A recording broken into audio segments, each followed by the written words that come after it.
Stephen King once wrote that nightmares exist outside of logic, and there's little fun to be had in explanations. They're antithetical to the poetry of fear. In a horror story, the victim keeps asking why, but there can be no explanation, and there shouldn't be one. The unanswered mystery is what stays with us the longest, and it's what we'll remember in the end. My name is Alan Wake. I'm a writer.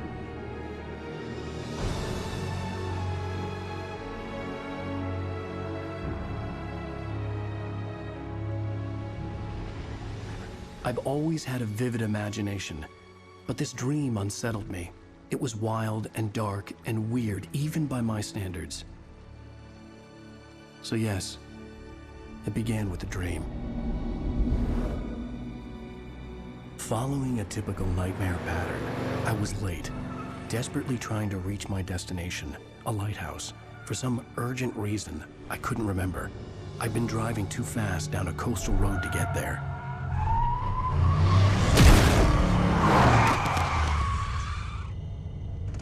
I'd seen the hitchhiker too late.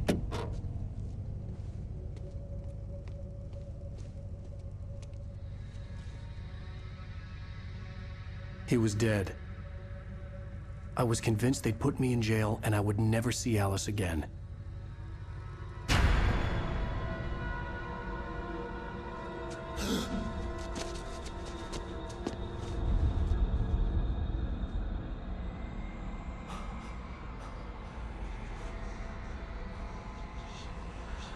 Suddenly, his body was gone. I was in shock from the crash. I could hardly stay on my feet.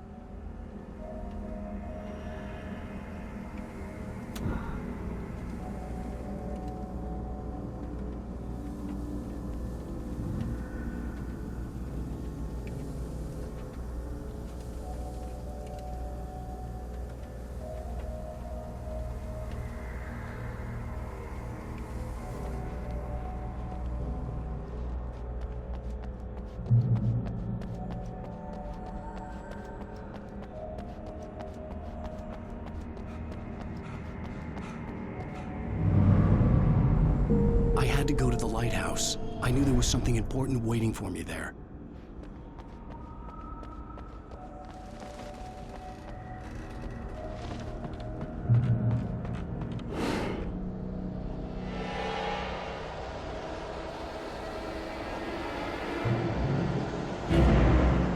You don't even recognize me, do you, Ryder? You think you're God? You think you could just make up stuff? Play with people's lives and kill them when you think it adds to the drama? You're in this story now, and I'll make you suffer.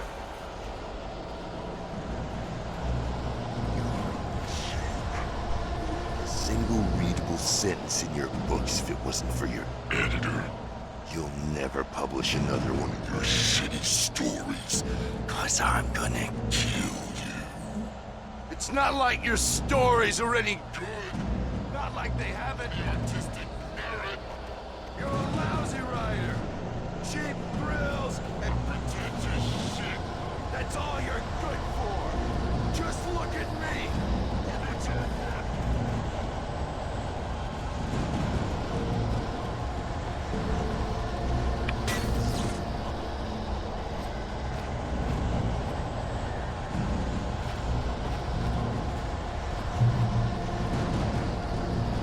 You missed your deadline! Damn. You can't stop me!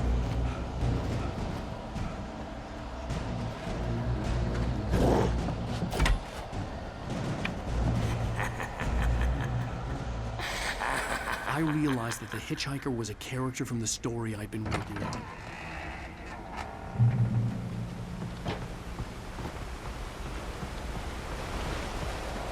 How does it feel to die by the hands of your own creation?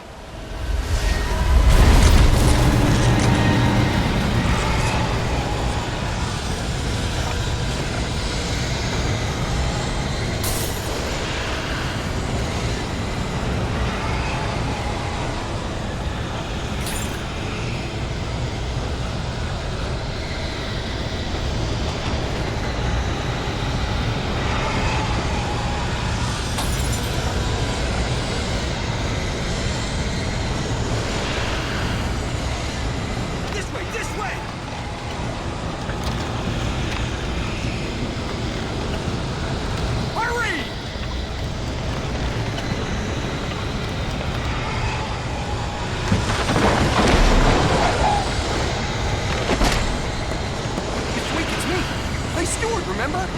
Quickly, get inside! There's no time to lose!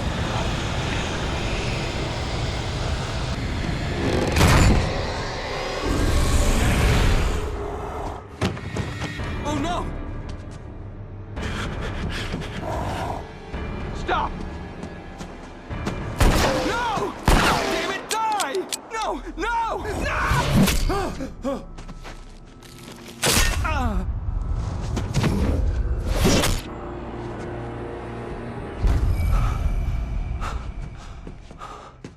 I was trapped. There was no way out.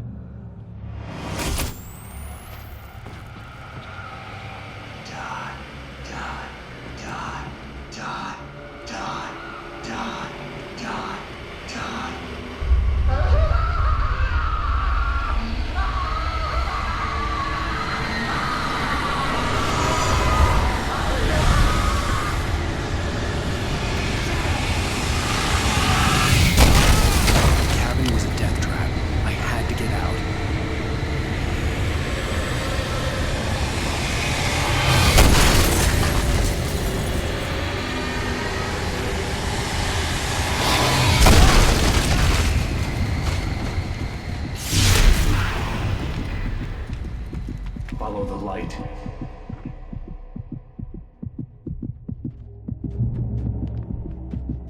You are hurt.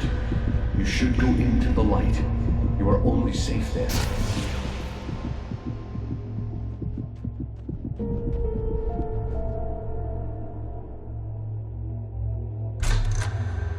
Well done. I have something important to tell you. It goes like this. For he did not know that beyond the lake he called home lies a deeper, darker ocean green, where waves are both wilder and more serene. To its ports I've been. To its ports I've been. Do you understand? No. Follow my light.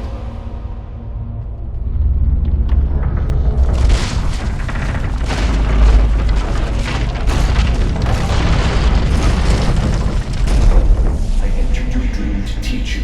The darkness is dangerous. It's sleeping now. When it feels you coming, it will wake up.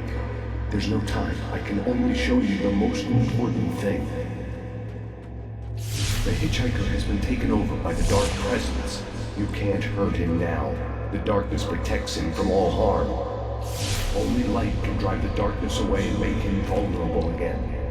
Here, take the light.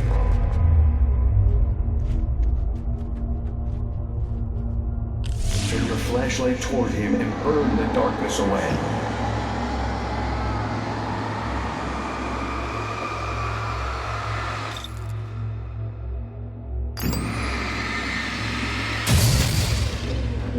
You did it.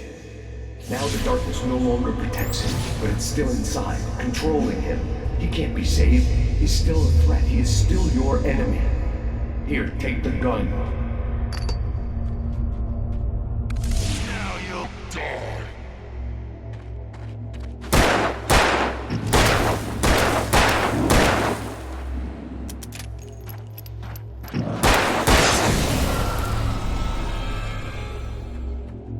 Good. You've done well. Remember what I've taught you. That is all. I will give you back your dream now. In the nightmare, a terrible darkness was taking over the world. The lighthouse was the last safe place on Earth.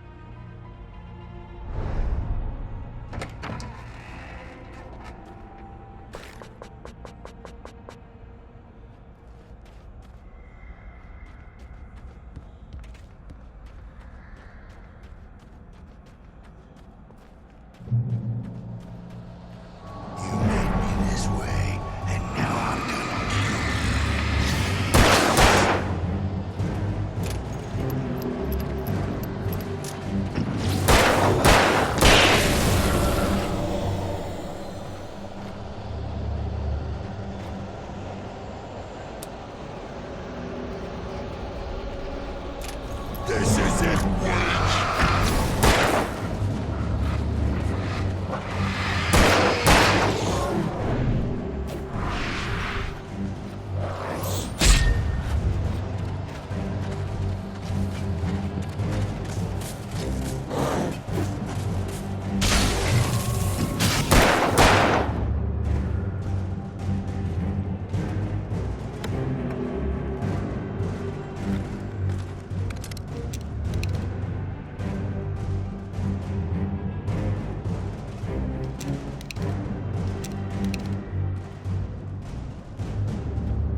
keep this up forever!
Shh, baby. Just another nightmare.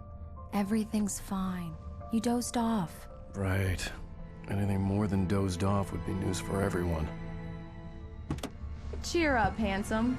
We're here.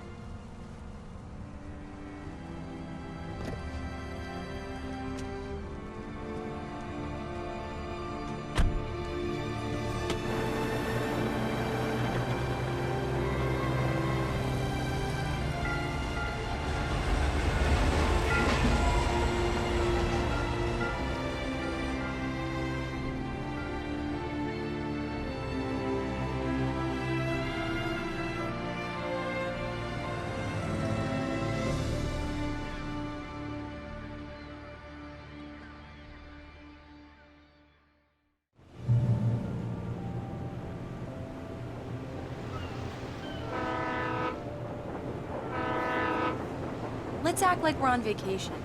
Go stand next to that old gentleman there. I want a shot of you with the town in the background. Sure. I'll even give you a title for the shot. A city boy, moments before he got eaten by a bear. Hi. Hello there. You picked a good time to visit our town. Deerfest is just 2 weeks away. Deerfest, huh? Did you hear that, honey? You have a lovely wife, if you don't mind me saying. I'm Pat Maine, by the way. Nice to meet you. Yeah, I'm Alan Wake. I won't pretend I don't recognize a famous writer such as yourself, Mr. Wake. A pleasure. I'm an avid reader myself. I hope this isn't too presumptuous of me, but I'm the night host at the local radio station. Any chance I could get an interview? Look, Mr. Maine, I'm on vacation. In fact, I'd appreciate it if we could keep my being here just between the two of us. I'm sure you understand. Fair enough.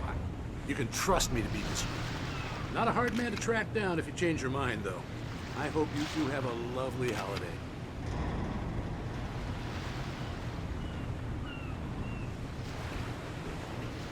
Very nice. I got a couple of really good ones. And I see you made a friend. That's cute. Right. Yeah? Hey, bestseller, how's my favorite writer? Are you there yet? Barry. Yeah, we just got here. Are the locals giving you trouble? Just say the word and I'll hop on a plane and come make sure that you're left alone, Al. No, Barry, we're fine. Great, great. Just want to make sure you can relax and recharge. So, how is the place? Has it gotten your creative juices flowing? Barry, we're just settling in. Okay, Al. I'll call back later to make sure you're doing okay. And you call me if there's a problem, okay? Okay. Just looking out for you, buddy. Talk to you later. I love you too, Barry. You know he's going to be calling you every 5 minutes. Barry is Barry. I can always turn off the phone. What did I tell you? Text message from Barry. He says hi to you too. Alan, we're here. Come on, let's get back to the car.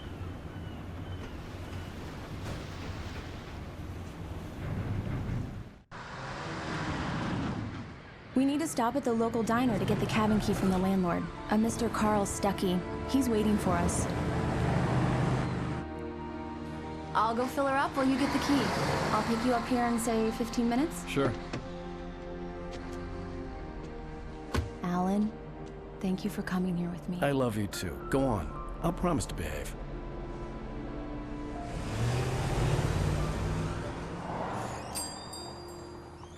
I'd forgotten there were still places like this.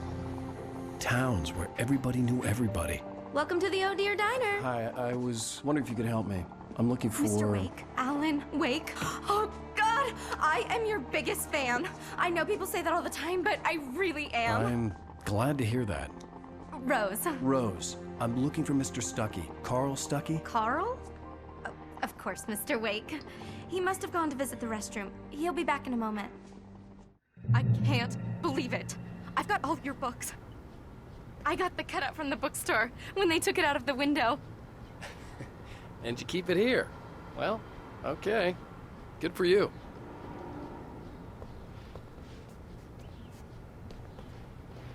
Try the coffee.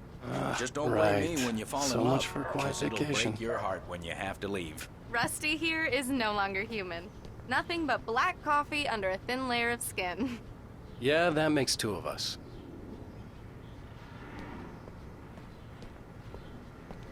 Are you staying long? Do Mr. me a Wake? favor, Sonny.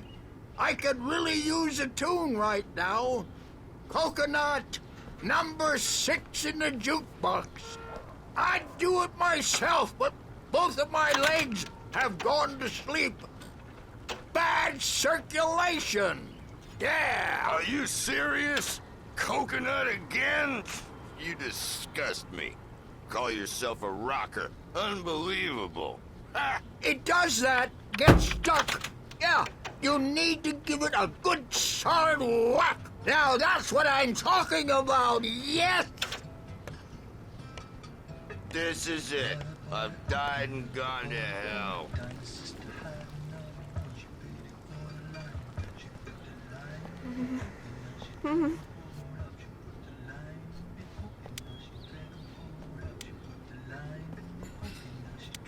Don't go in there, young man. You can hurt yourself in the dark. I think I can handle it, ma'am. I didn't want to wait. I wanted to find You don't wanna Stuckey, die, to get the do key you? and get out as soon as Worse. possible. I The want waitress was giving me a headache. But he Overeager didn't fans listen. always did.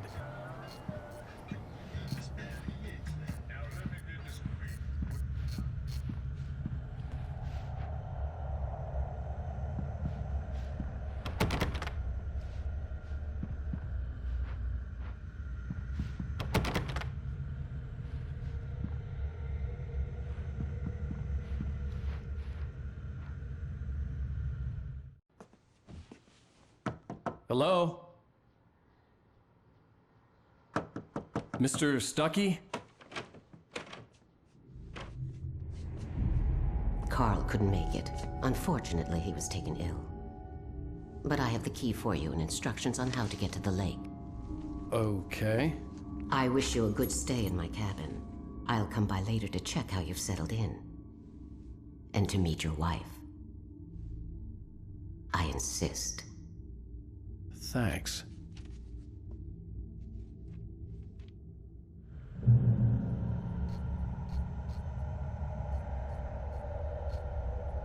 Cauldron Lake is a special place. Very inspiring.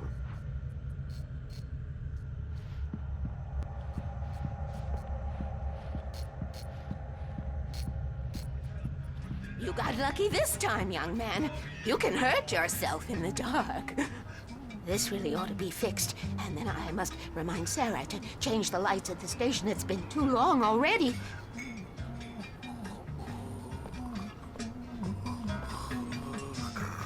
Even that sounds better than your singing. Are you all right? Splendid, splendid! Damn hernia. It swells up like a balloon if I lift anything heavier than a spoon. Yeah, splendid, splendid. It's been a long time, Tom. Good to see you. Hey, you wouldn't happen to have a bottle on you, would you, Tom? I wish. The Andersons. They're, local musicians. We're waiting for Dr. Hartman to come pick them up. They wandered off from his clinic at the Cauldron Lake Lodge.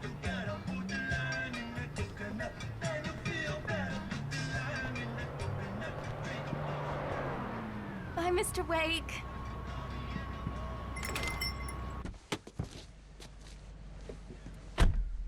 Mission accomplished. The key and the directions. My hero. I got some flashlights, just in case. Hey, wait! Mrs. Wake! Your keys!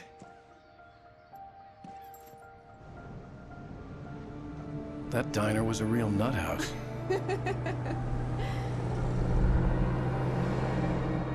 Can you believe this place?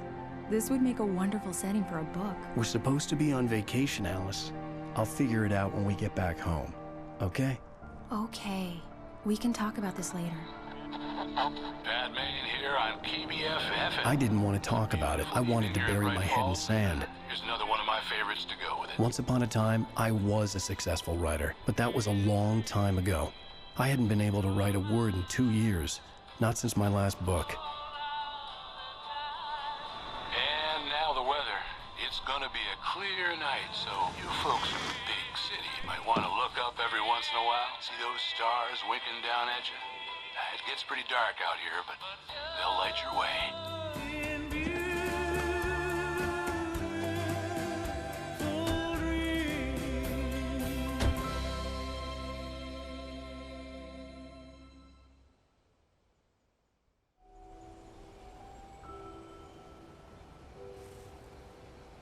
Wow. It's gorgeous, Alan. It's something, all right. Don't worry, honey. I'll get you inside safe and sound before it gets dark. And I've got the flashlight. I know. I'm okay. Alice had a phobia. The fear of darkness. I wanted to make sure we were inside with the lights on before sunset.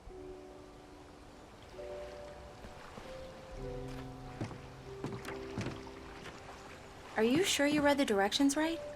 It's nothing like in the brochure. It said near the lake, not on it.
Here we go. Let's take a look inside.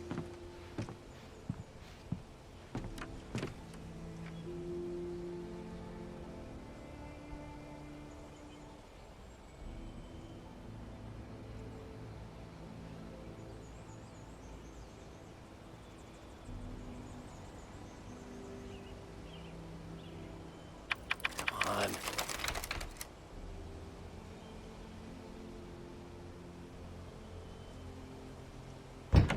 It's dark in there. We need lights. Can you figure out how to get the power on, honey?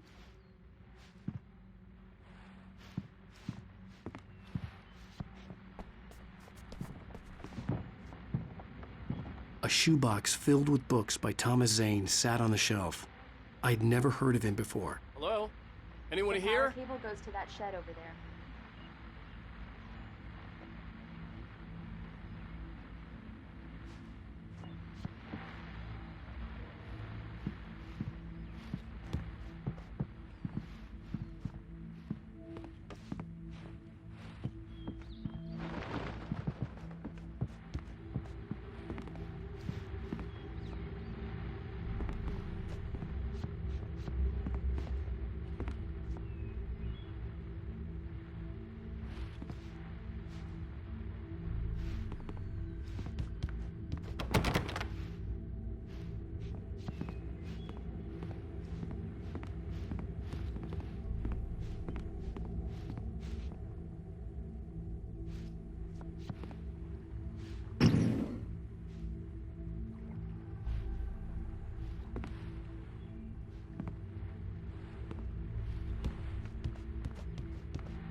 best guests have already started to arrive.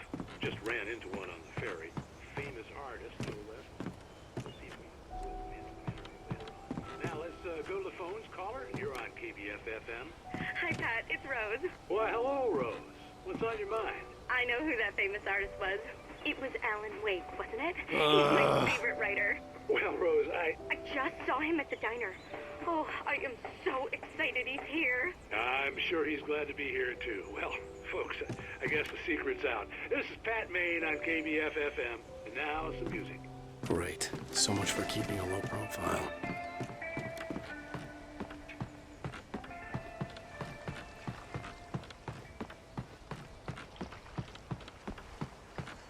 The water was clear but dark. It looked very deep.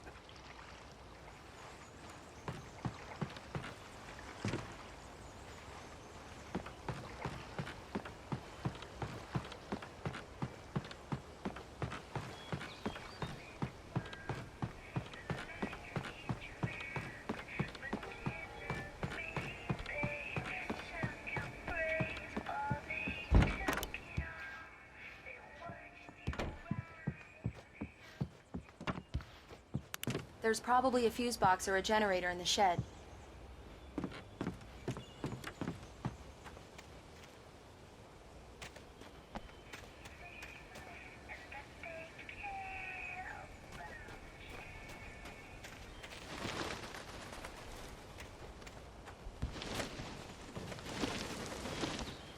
An old generator had been connected to the power cable.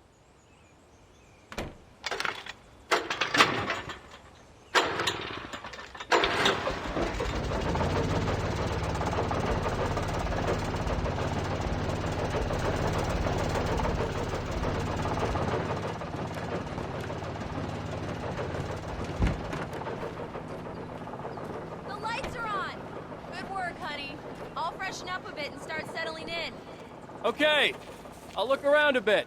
Sure thing. Have fun.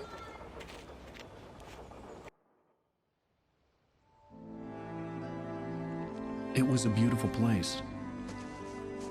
I told myself I could rest here, sleep here, and forget about my work.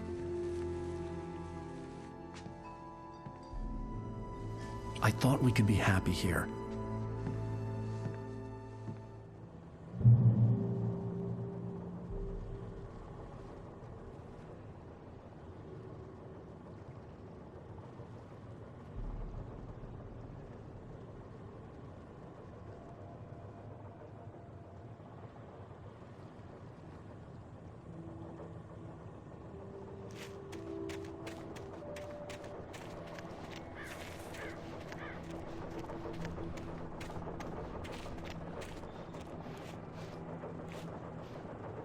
The island had once been the site for a love story. Maybe it would be that again.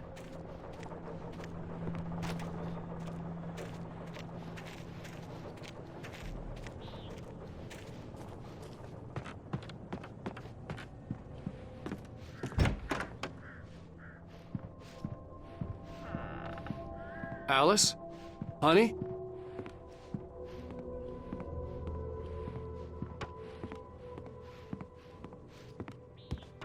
Alan, I'm upstairs. I have a surprise for you.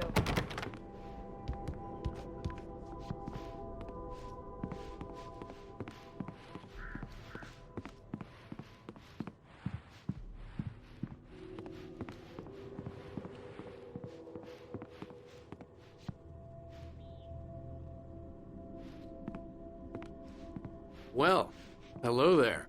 I'm not the surprise. It's in the study. Go take a look. Okay.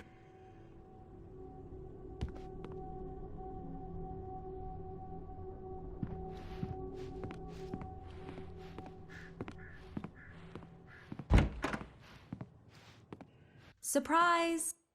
Alice? What is this? I guess I have a small confession to make.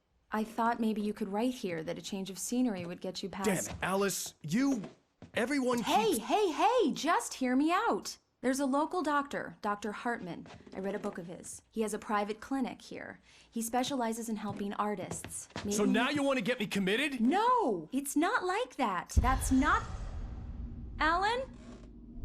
Alan? Don't! Just don't! I don't want to hear it! God damn it, Alice! God damn it! I knew she wouldn't follow me in the dark. I needed some time alone to think things through.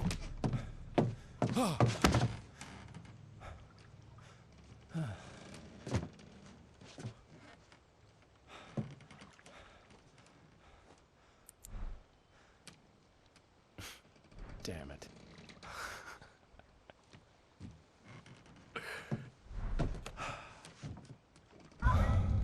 Alice? Alice? Alice! The cabin had gone dark. All the lights were out.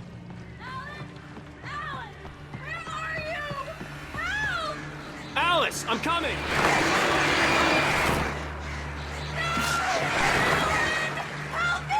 What the hell?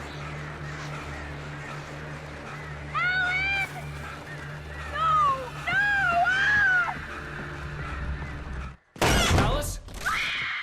Alice?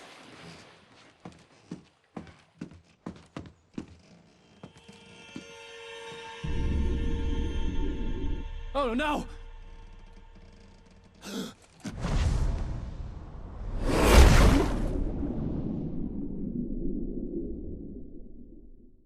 Keep going, Alan. Wake up. Alice?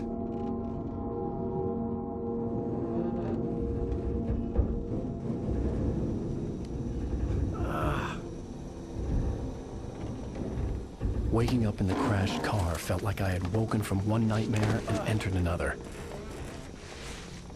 I couldn't remember how I got there. All I knew was that something terrible had happened to Alice. The phone was dead. I'd have to find help on foot.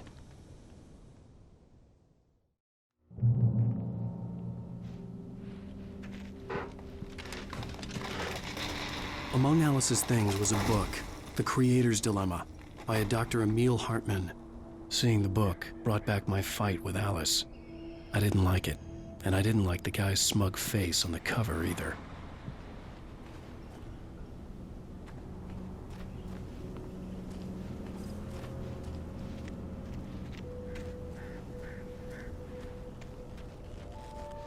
The gas station was my best bet. They'd have a phone I could use. It looked like a long hike through the forest to get there.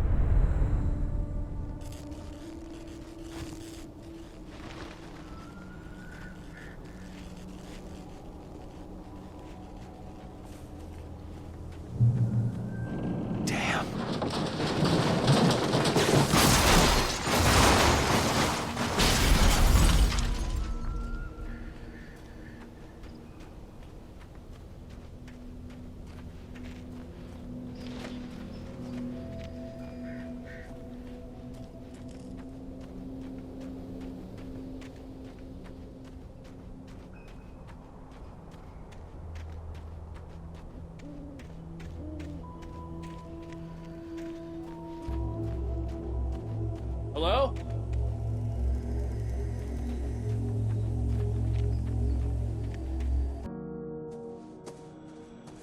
Hello? Is someone there?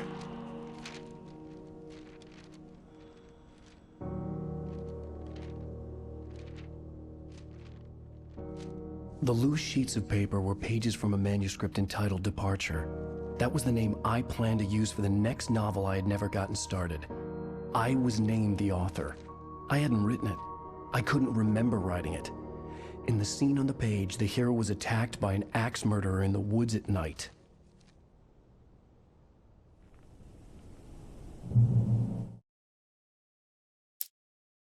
Departure by Alan Wake.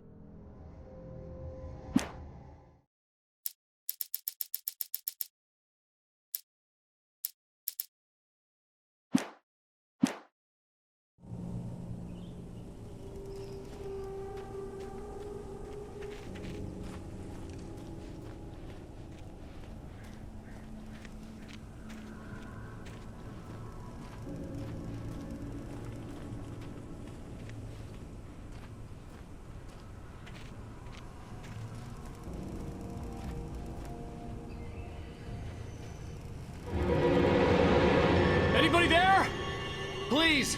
I've been in an accident!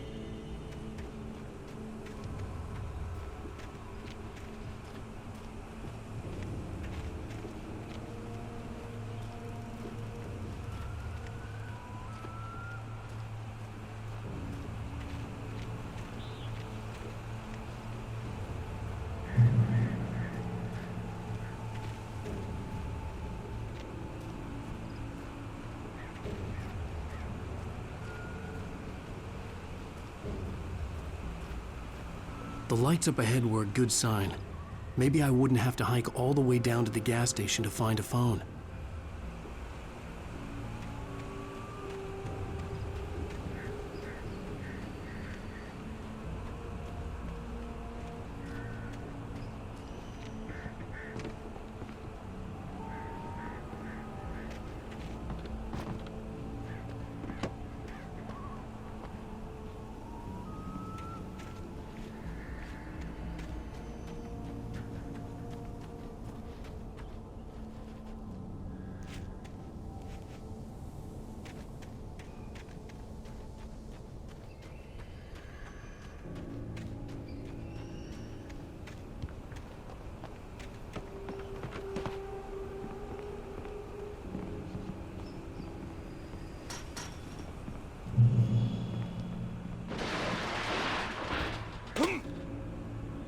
Anybody there? Please! I've been in an accident! Hey! Hey, you! Phil! There's been an accident! I need help! Listen, I need to... Premium cabins for rent in... Nightfall! Oh, hell. Carl Stuckey. Pleased To meet you. Non-refundable reservation deposit required. Fair and square. square.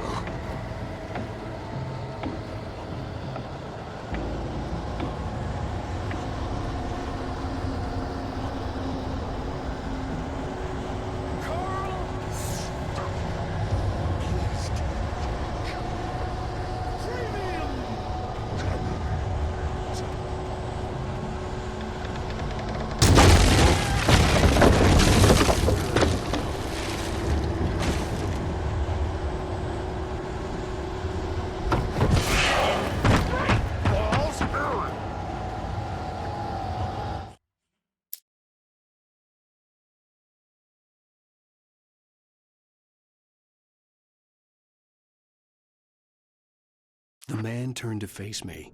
His face was covered in shadows. It was hard to make him out in the darkness of the forest that surrounded us, but the axe he lifted was plain to see. It glistened with the blood of his victim. He grinned madly. The shadows were alive, distorting his features. It was a scene from a nightmare, but I was awake.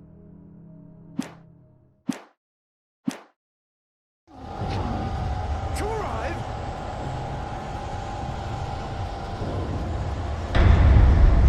You lose. Shit. The deposit. It's the latest.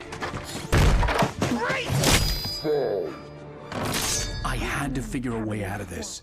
Any second now, and Stuckey would be knocking on the door with his axe like Nicholson in The Shining.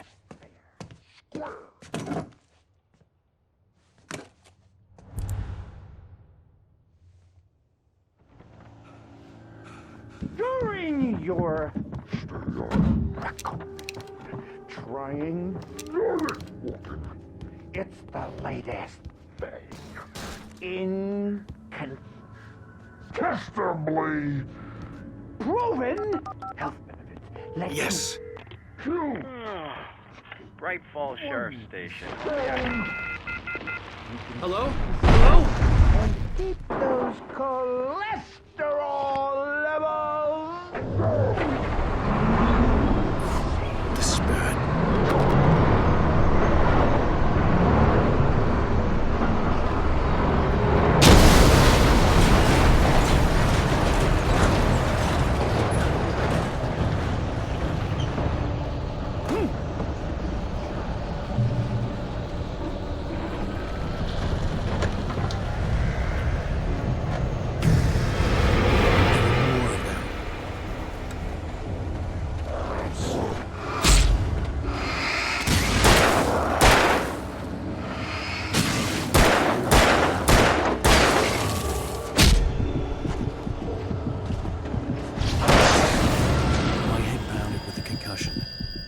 fired a gun outside a shooting range, and now I just killed someone.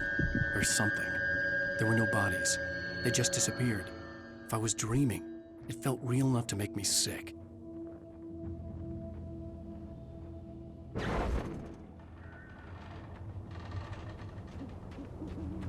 The dark forest was the last place I wanted to go, but I had no choice. I had to get to the gas station.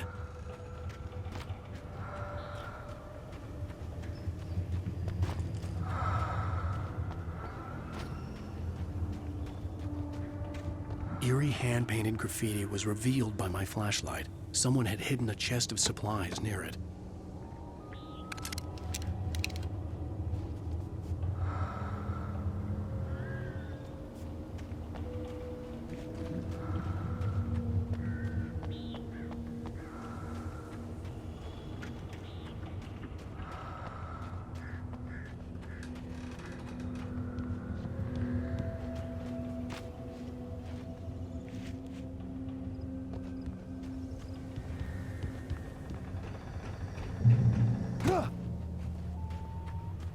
It's rabbit season!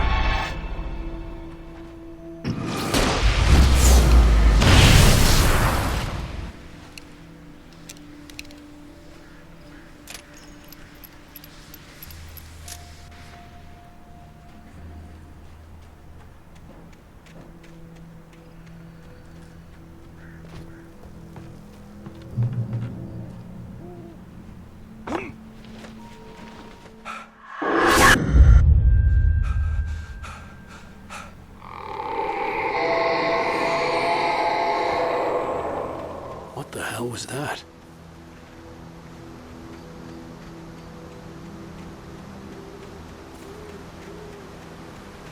When I saw the river below, something uncoiled itself inside my head. I realized that I'd have to find a way across. I didn't even want to look at the water.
Stucky was still out there, in the dark, stalking me.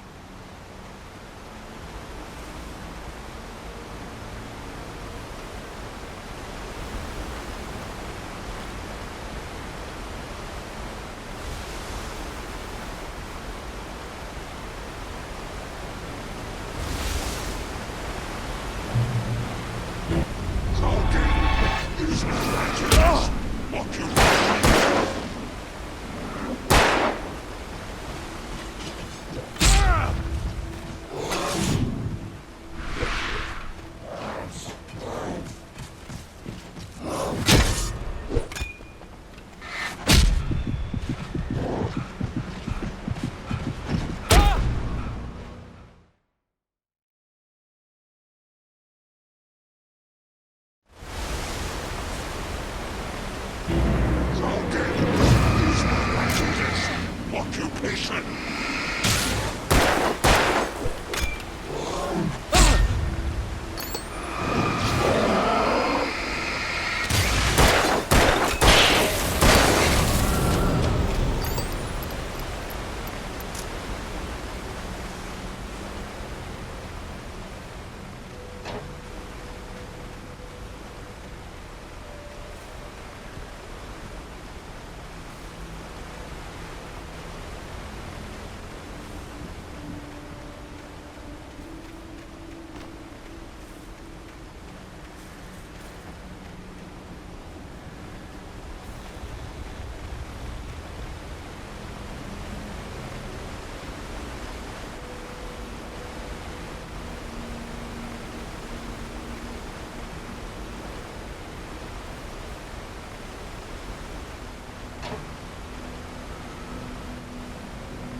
taken. They're taken.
The staircase was broken.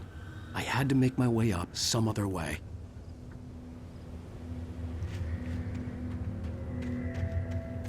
I couldn't stay here. There had to be a way to get up there. The stairs were useless. I had to find something else to help me climb up there.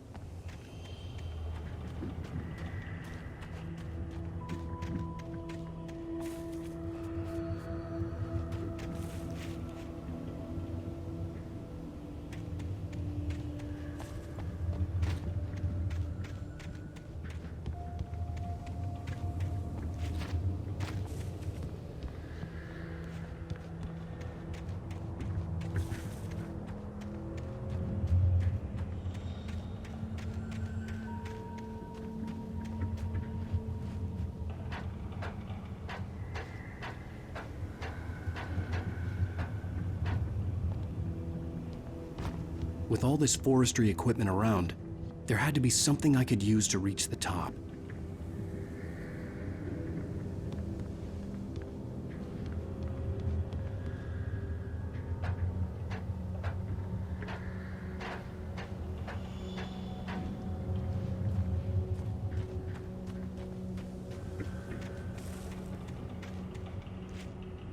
There was no power. There was bound to be a generator somewhere at the logging site.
The Taken stood before me. It was impossible to focus on it, as if it stood in a blind spot caused by a brain tumor and eye disease.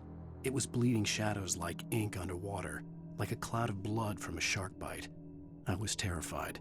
I squeezed the flashlight like my life depended on it, willing it to stop coming any closer. Suddenly something gave, and the light seemed to shine brighter.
Well, I was just outside for a breath of fresh air, and what a night. I know most of you are probably in your beds by now, but if you're still up and around, take a moment. Step outside for a spell and breathe in deep.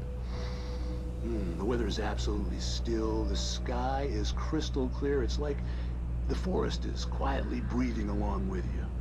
As you listeners know, I'm a night owl, and it's on nights like this I wish I wasn't cooped up in the studio. Makes an old man like me wish I could just roam wild. But here I am, and don't keep you company all night long if I weren't.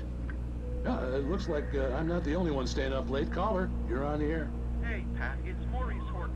Hello, Maurice. What are you up to? Well, I was just taking Toby on his walkies.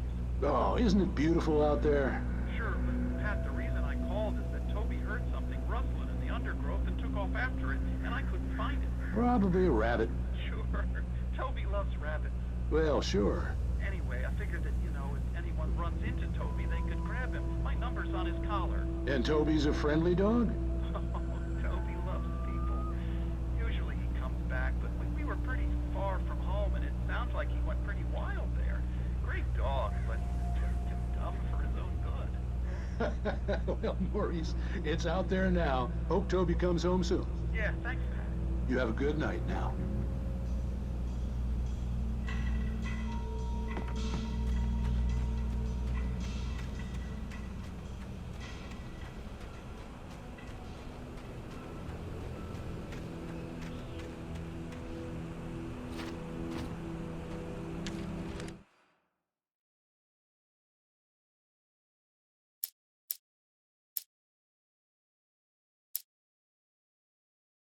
For a long time, the dark presence had been weak, sleeping.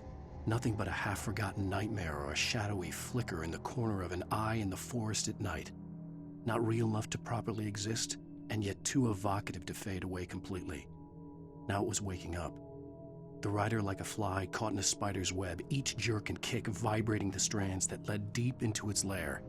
It was aware of him now, and it could use him. All he'd need was a little incentive.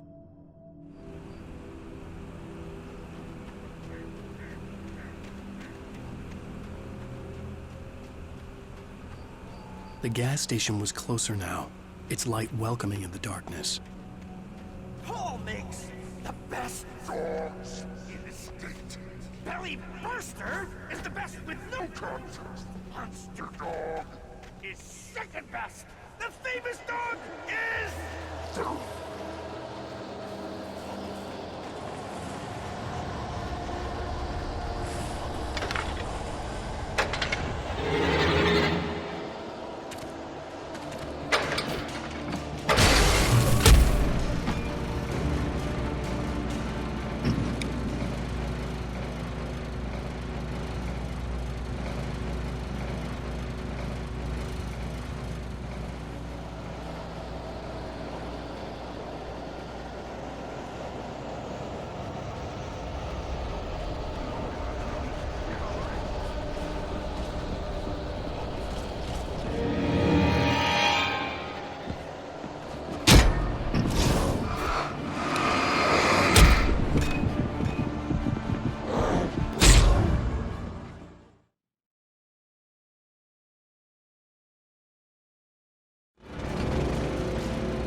salad, though. A man like me needs a hefty meal to get through the day.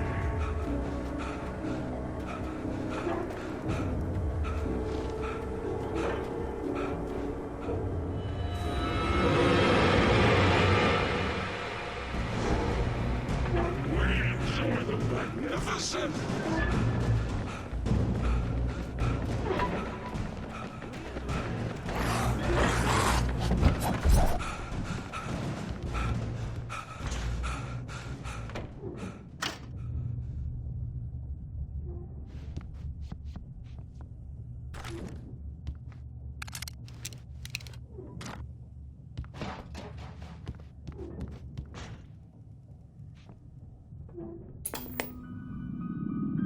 Science. It bestows immortality on those who advance it to elevate all of mankind. Newton, Einstein, Sagan, princes among men. But the price for such a legacy is steep indeed. In Night Springs. Tonight's episode, a quantum suicide. If our lives are already written, it would take a courageous man to change the script. Having called a press conference, Dr. Barclay Colvin is about to demonstrate that very courage. Ladies and gentlemen of the press, I am Dr. Barclay Colvin, and I'm glad so many of you could join me here at the Moorcock Institute. Tonight, I'm going to give a practical demonstration of the many worlds interpretation. As you can see, this is a loaded 9mm pistol. It shall be part of a thought experiment. And now, a real experiment, known as a quantum suicide. Did he say suicide? Is that a real gun? He's kidding, right? Please, stay calm. There is no risk. Observe what occurs when I place the weapon against my own forehead. Now, you might think this round is merely a dud. Not so. Observe the flower pot. And yet, I myself cannot be harmed with this gun. With each pull of the trigger, 2 new realities branch off. One in which the weapon didn't fire, and one where it did. With my machine here, I have ensured that this reality is always the former. I have bestowed upon myself quantum immortality. Under no circumstances can this gun kill me. So wait. What you're saying is that every time you pull the trigger, in another reality, you die? Yes, of course, but that's completely trivial. There's an infinite number of things that could happen at any moment, and they always do happen somewhere. The point is, this one thing did not happen here. You're insane, Colvin. Insane? Insane? Hey, was this thing supposed to be plugged in? I stumbled on it. You fools! Gaze upon quantum immortality.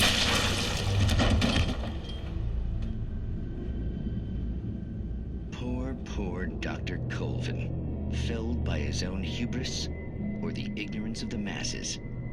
Perhaps he should have left the crate unopened, the decaying atom unobserved. Curiosity often kills the cat. In Night Springs.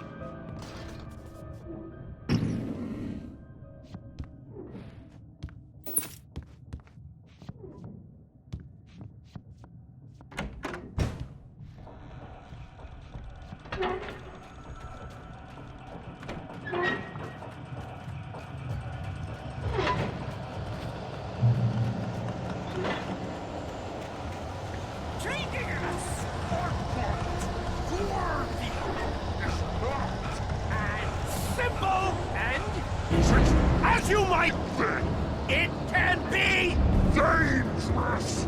It requires patience, even with the engine takes hours to cool. Dropping tools isn't easy, and count your before this nice tool.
Stucky's body vanished, leaving behind only a lifetime of nightmares to come, assuming I'd reach the lights of the gas station alive.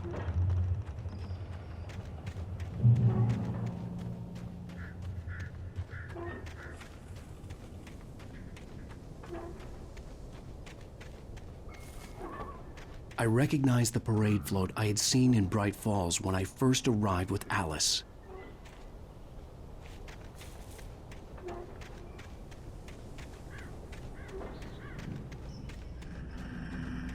After the insanity I had just experienced in the darkness, the lights of the gas station felt comforting. At least for a moment, the sane world reasserted itself.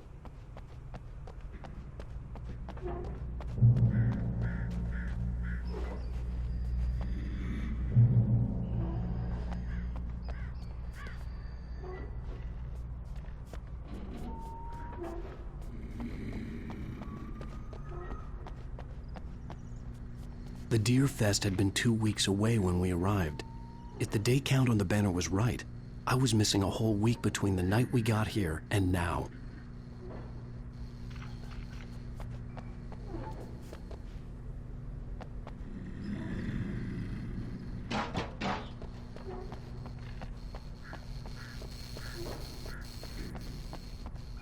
The garage was a mess. It looked like someone had trashed the place, or that there'd been some kind of fight.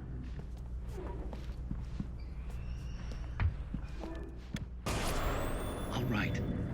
I'll keep writing. Outside, there's only darkness. Outside the cabin, outside the story, there's only darkness. I can feel her presence in the dark. Just now, I could smell her perfume in the room. I'll reach her. I'll fix it up. I'll bring her back. The story will come true. If I stop, she's lost. I don't believe this. It'd been me on the TV, talking crazy. Was I losing my mind?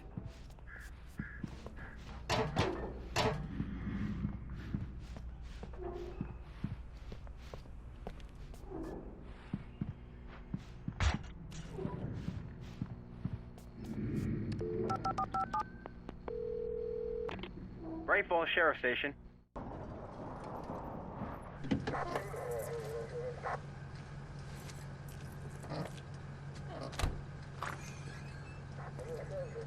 Oh, thank God, Sheriff. Sheriff Sarah Breaker. You are... I'm Alan Wake, but listen, I was in a car crash. My wife, Alice, she's missing. Calm down, Mr. Wake. We were staying in a cabin on the island, on Cauldron Lake. There's no island on Cauldron Lake, not since the big eruption in the 70s. Please, I can take you there, okay? You look like you've taken a pretty bad knock to the head. Are you okay? Listen. We'll figure this out. Please get in the car. We'll swing by the lake and then we'll go to the station, okay? Mr. Wake, have you seen Stucky, the guy who owns this place? I realized I couldn't tell her what had happened in the forest. She wouldn't have believed me. And then she wouldn't have helped me with Alice.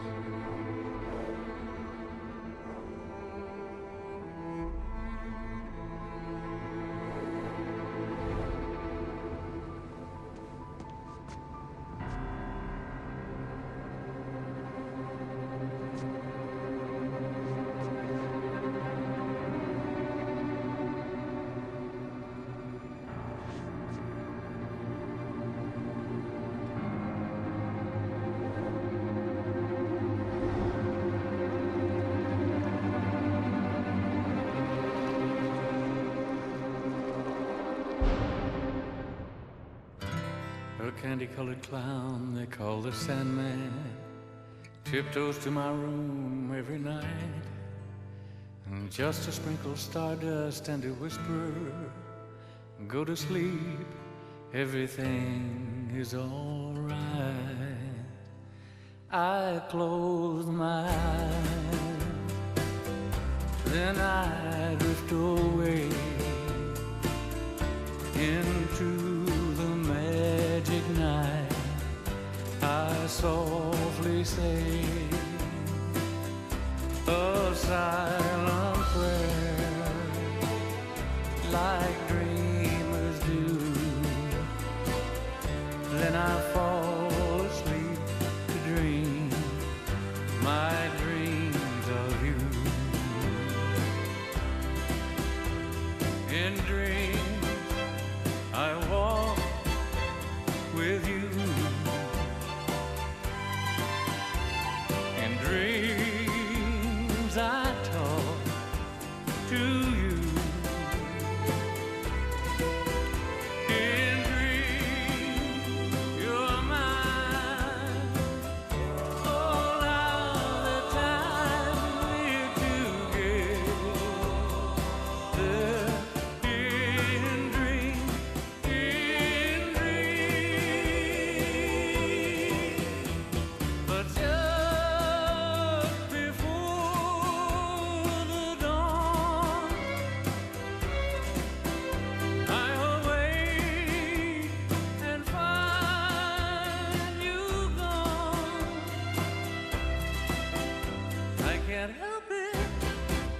can't help it if I cry. I remember that you said goodbye. It's too bad that all these things can only happen in my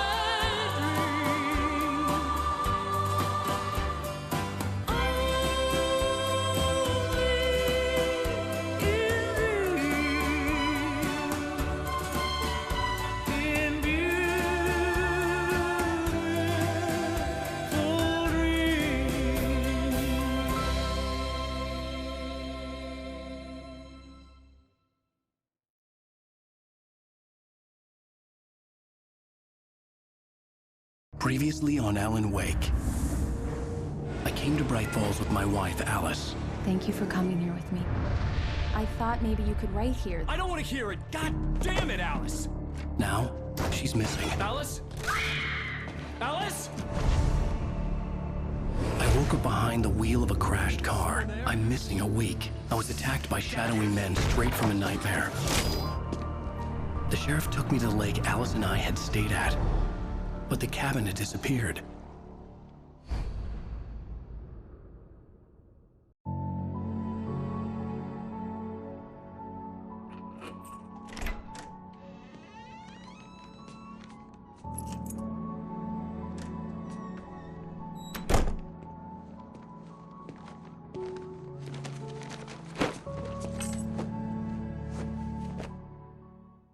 Honey, I'm home. Back here, sweetie. How was it? Worst weather I've ever seen. You should put some coffee on. It'll warm you up.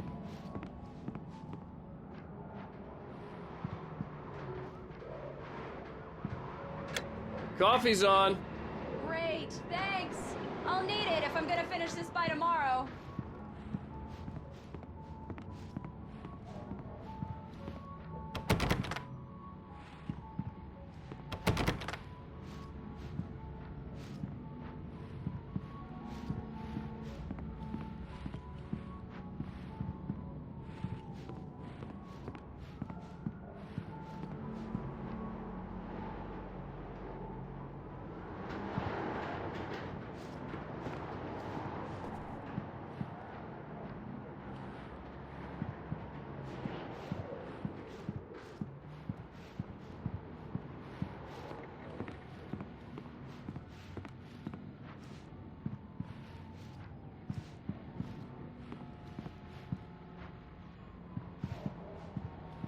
Oh, hey, I just finished those cover mock-ups. They're on your desk. Tell me what you think.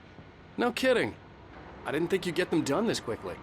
On occasion, I can perform all sorts of miracles, my dear. Oh, really? Well, you seemed to think so last night.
These look really good.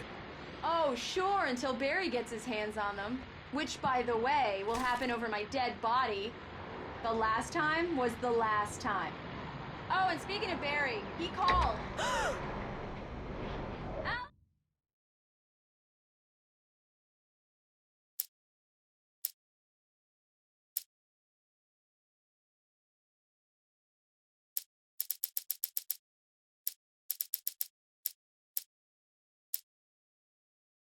It's true what they say about the fall and the sudden stop at the end. I'd lain here in the snow while the lurid chain of scenes that had led me here kept playing in my head. A rerun of my own private snuff movie. A memory of my corpse. Alone at my own wake. Thinking in metaphors again. The femme fatale was gone. Only a sour taste remained of the kiss that killed me. This was a late goodbye. 13 years after I'd gotten my revenge, it had finally caught up with me. It had been a long time to bear the pain. My blood painted the snow red. A gruesome slushy dissolved all the scattered painkillers and leisurely dripped down to the sewer, mingling with the bile of the city, becoming one with it. I can see them now. My wife and my baby. Honey, I'm home. Alan, please check the fuse box. I'm right here. I'm on it, honey. Please hurry.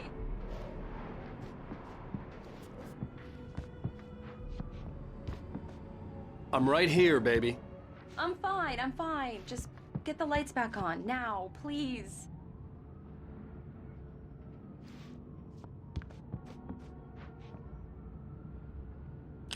Honey, it's a power outage. I've got the flashlight. Okay.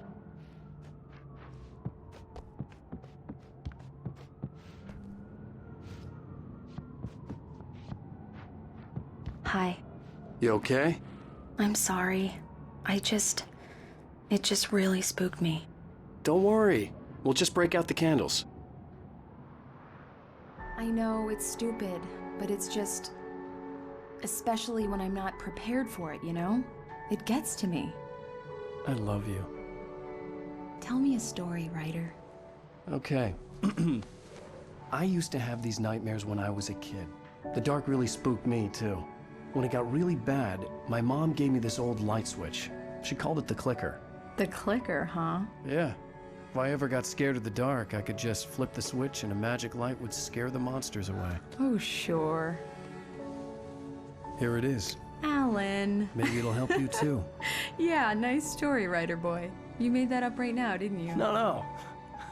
Seriously. I love you, even if you are a liar. Thanks for this.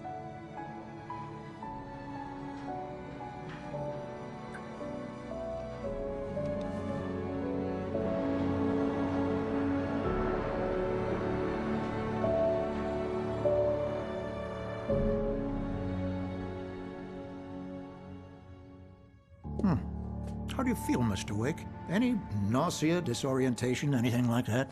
Mr. Wake, how are you feeling? I'm okay. My head's fine. I had to lie about my headache and memory loss. He'd send me to a hospital for tests. I couldn't leave without Alice. Very well. I don't think you have a concussion, but you've obviously been through quite a shock. You should take it easy for a couple of days. Thanks. Well then, Mr. Wake, we're done here. If the pain gets any worse or you experience any other symptoms, you should come see me. I'll let you get on with it then. Sarah, Sheriff Breaker, is waiting for you. She's very good at her job. I'm sure she can locate your wife in no time. Doc Nelson was the image of a small-town doctor. Sheriff Breaker had called him to the station to take a look at the cut in my head. I'm sorry you had to cut your morning fishing short for this, Doc. Oh, she's a beauty, ain't she? Not the biggest I ever caught, if you can believe that coming from an old fisherman like me, but she's right up there. Now, she's a largemouth bass, which is what you're after if you prefer a lure. Now, if you want either trout or salmon, on the other hand, then it's fly fishing for you. You a fishing man, Mr. Wake? Oh, doesn't really matter, I suppose. But it can be very relaxing out there. You can't get me off the water this time of year. Closest thing to heaven. I'll take your word for it, Doc.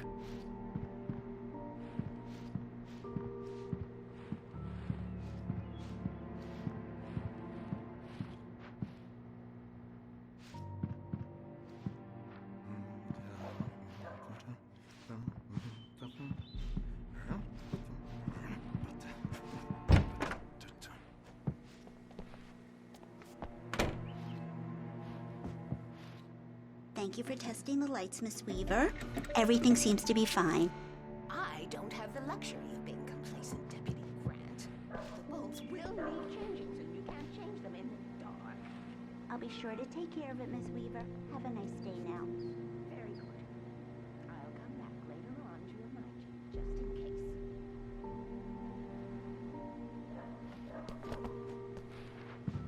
case. Come in, Mr. Wake. Your phone's on the desk. The battery was dead. It's charged now.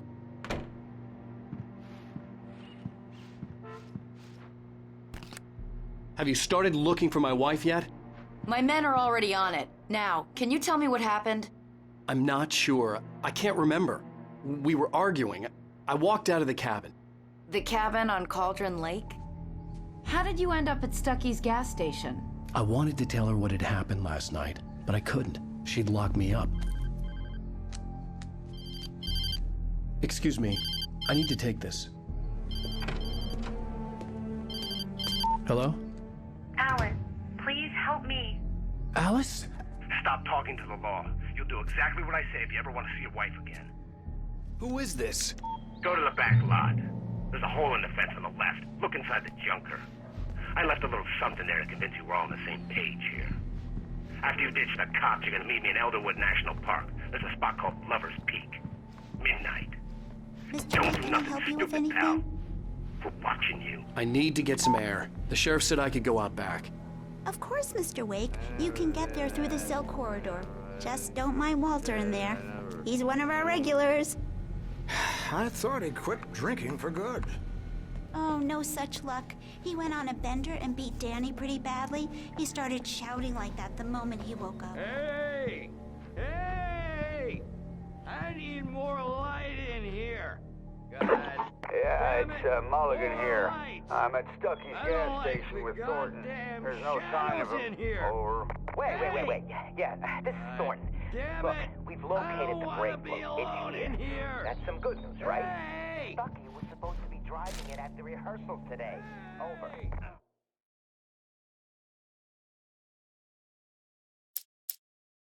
In spite of its human mask, to describe the Dark Presence as intelligent would have implied human qualities on something decidedly inhuman. Nonetheless, it found the one spot in the diner that was dark enough. Some light spilled into the corridor, ravaging it. But it took the pain. Horrible as it was, the writer would soon fix that. He would be coming to the one place where it still had power.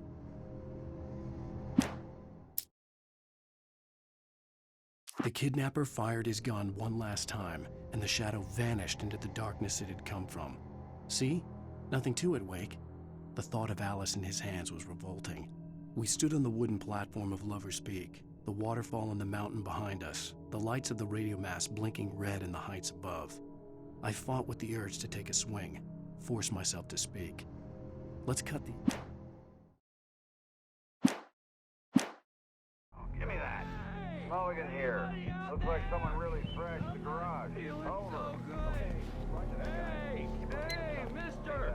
Hey, can you turn the lights on? The deputies, they don't understand.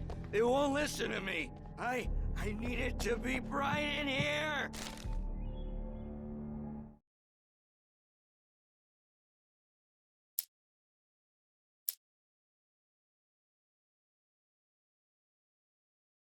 Alice looked through the viewfinder, lining up the shot. Cauldron Lake was breathtaking. Something caught her eye. A figure standing in the shadows behind the cabin, like a thin woman in a black dress. She lowered the camera and looked again. No one there. just a collection of bushes that looked vaguely human-shaped. She shook her head and laughed.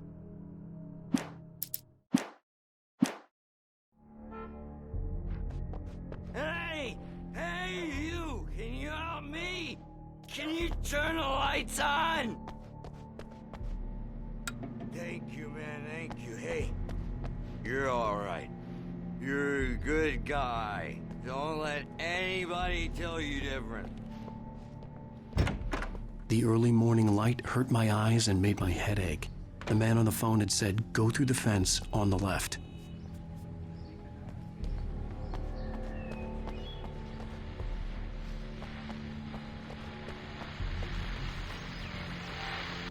Well, folks, it's been another long night, and it's about time for me to sign off for a while. God knows I need my beauty sleep. Just one more item before I go. It's been a busy night for the Sheriff's Department. We've had a few broken windows, even a report of shots fired on Main Street. Deputies Mulligan and Thornton had to deal with two intoxicated young men who were celebrating the completion of their Deerfest float. Now, folks, we get this every year. I know it's exciting, the big day's almost here, but let's save it for the party and leave the gunplay for the shooting competition, huh? There's no point in getting all worked up yet.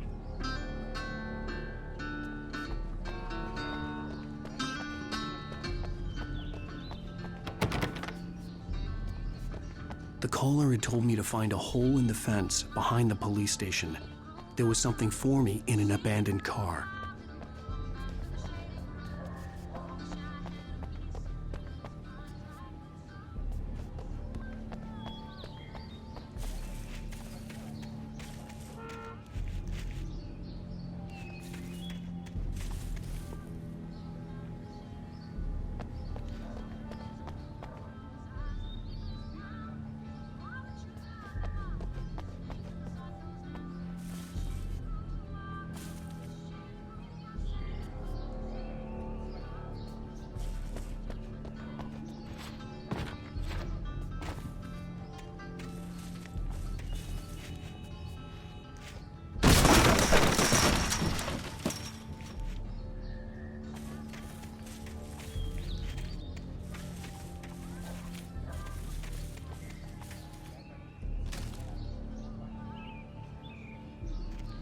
Alice's driver's license had been placed on the front seat. The caller meant business.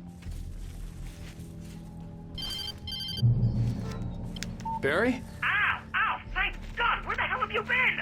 I've been trying to reach you for a week, you and Alice. I've been worried sick. I flew out yesterday. I'm here in Bright Falls. Barry, listen to me. I'm at the sheriff's station. Come and get me. I can't talk now. Ow! What the hell is going on? I had to get the sheriff to let me go. I needed to get to Elderwood National Park to meet Alice's kidnappers.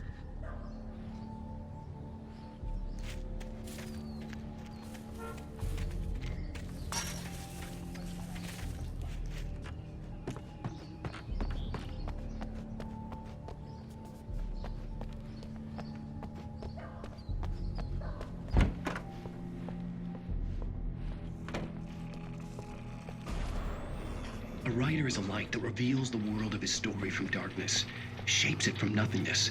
The way a sculptor carves a statue from a block of granite. If I stop, the world I'm making dies. Darkness will reclaim it. It's a long, hard journey into the dark.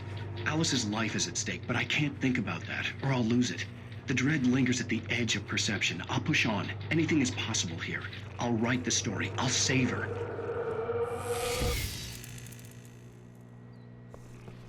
Marvelous, Sarah. I just wanted to settle all the damage the Anderson brothers might have inadvertently caused on their recent and regrettable little outing. They are not accountable for their actions, of course. I can assure you that my staff has been reprimanded. Tor and Odin never caused any trouble to anyone when they were still... Are you feeling any better, Mr. Wake? I'd like to leave. Am I free to go?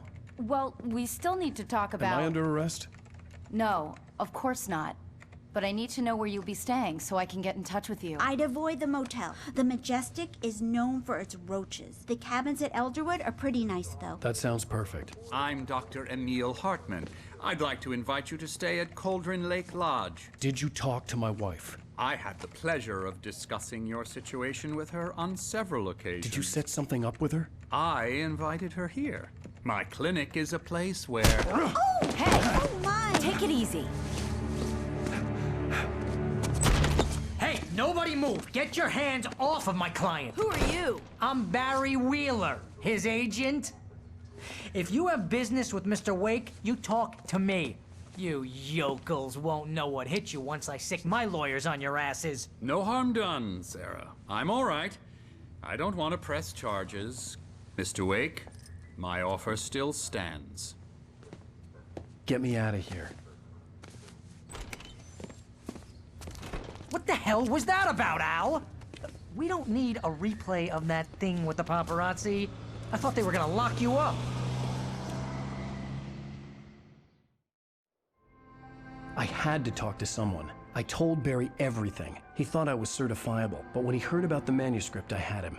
The fact that I'd written something, even if I couldn't remember it, was enough for him. He smelled money. And he believed that Alice had been kidnapped. Anything beyond that was another story. I had a midnight appointment with the kidnapper in a place called Lover's Peak, somewhere in Elderwood National Park. The plan was to rent a cabin. I don't like it, Al. I don't like any of it. It's not good. In fact, it's the absolute opposite of good. Mr. Wake! Barry, you found him. Hi, Rose. Oh, wow. I was just thinking about you, too. Great. I was just bringing Rusty some coffee. He's on the balcony, looking after Max. Poor thing. I really need to go. Great to see you again, Mr. Wake. Later! Who's Max? What an airhead. Jeez, Mr. Takes a swing at everybody. This is not her fault. She's a very nice girl and, more importantly, a fan. She even has a fan site dedicated to you. And she was very helpful when I was looking for you. Seriously, Al, what you were saying in the car, just listen to yourself. What, you shot a guy and his body just disappeared? When was the last time you slept? Are you high? Have you been drinking? No! Look, Barry, I'm missing a week, and someone's got Alice. Do you understand what it sounds like when you say stuff like that? Don't get me wrong, it's a good story, could be a bestseller. But when you start confusing fiction with reality, you're buying yourself a ticket to the funny farm. Wait here.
Easy there, boy.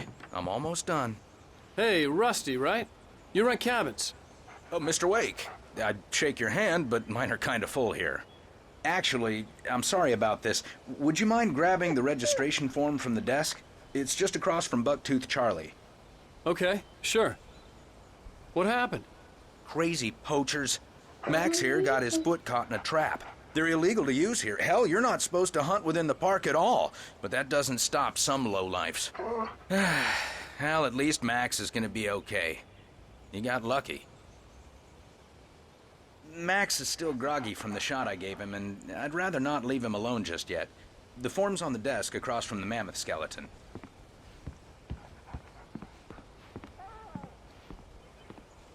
Okay, boy. We're almost done here. Al, you can't just go and meet a kidnapper. Those situations always end up in disaster. You gotta talk to the cops. She's my wife, and it's my call. Can we talk about this later? No, this whole thing. Listen, you hit your head. I mean, geez, Al, come on. You gotta understand how crazy all this sounds. If you're trying to pull a joke on me, freak me out, it's working. Ha ha, let's have a laugh on Barry. Well, you had me going there real funny, Al. You can quit it now.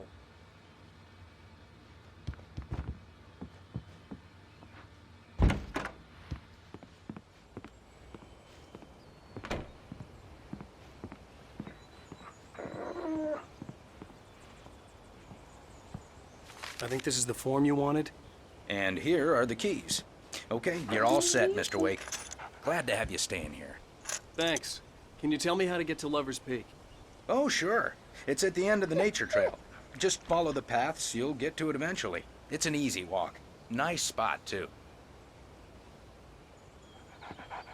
If you have any trouble finding it, just keep your eyes on the radio mast. It's right below that. Oh, and hey, if you take a walk in the woods, watch your steps so you don't end up like Max. I guess I'm a little worried. We got a bunch of campers out there we haven't heard from. It's not like these people are on a schedule, but with the traps, well, you know. I just don't want any trouble. Right, thanks.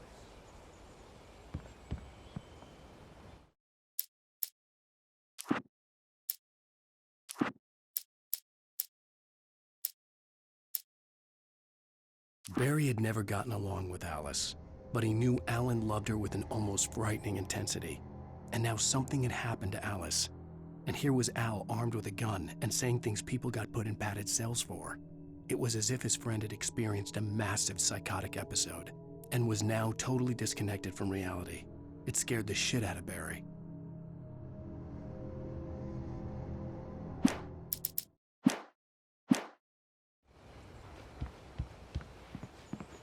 Look, Al, you're asking me to believe that you shot a dude who went poof into thin air, a guy who was bulletproof until you pointed a flashlight at him. You hear that from people who end up spending time in padded rooms, strapped to their beds, wearing white shirts with too long tangled up sleeves, and eating a healthy diet of pills. Al, you make cruel jokes about people who believe that kind of stuff. You're the skeptic. You gave me an hour-long lecture on homeopathy last month. What was it? If there's no proof, it's pure bullshit. Period. Guess the laugh's on me then. Al, come on! I mean, okay, maybe something weird happened to you, okay? Well, thanks for the heartfelt vote of confidence. All I'm saying is you gotta throw me a bone here, bestseller. What would you think if it was me? There's no way you should be going out at midnight with a gun. No one asked you to come here, Barry. Either work with me on this or go straight back to New York. Your choice. Uh-huh.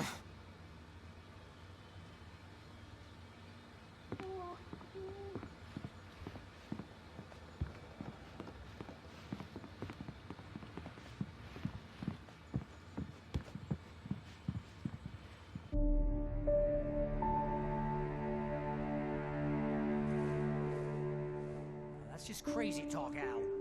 Al? Al? We should go to the sheriff or call the FBI. Damn it, Barry, they'll kill her!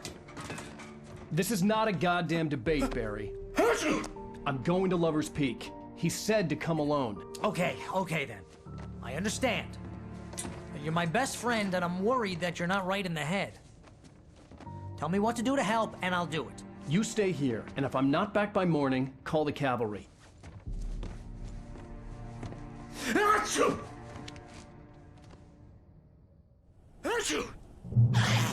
Just be careful with the natives, Al.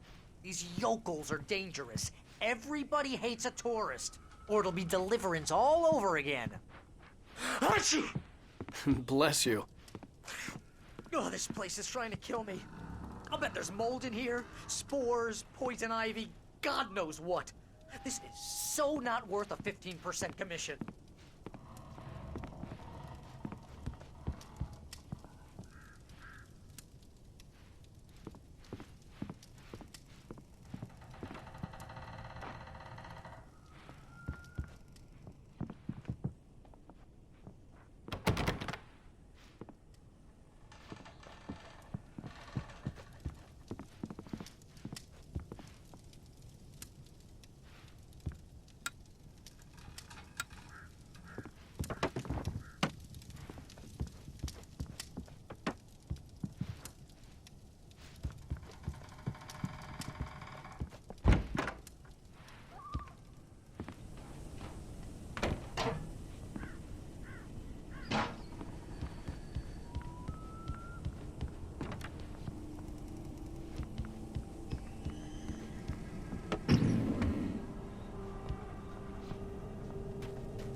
Al. I'll hold down the fort. I'll be with you in spirit every step of the way, Al. Locking the door now.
I knew I should have gone to the cops.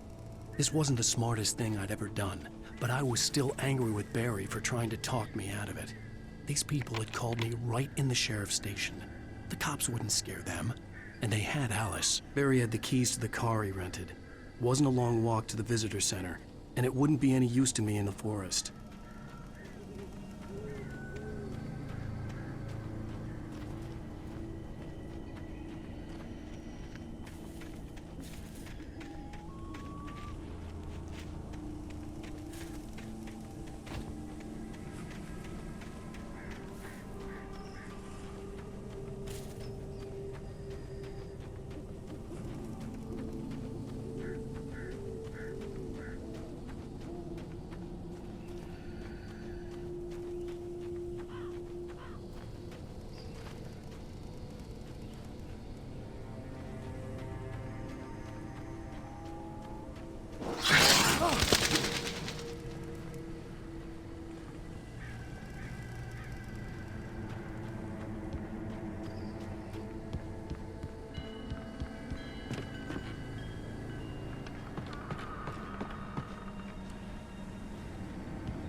Welcome back to the show, folks. As promised, our very own Dr. Nelson has just parked his rear end in the studio. Doc, what's your Deerfest plan like?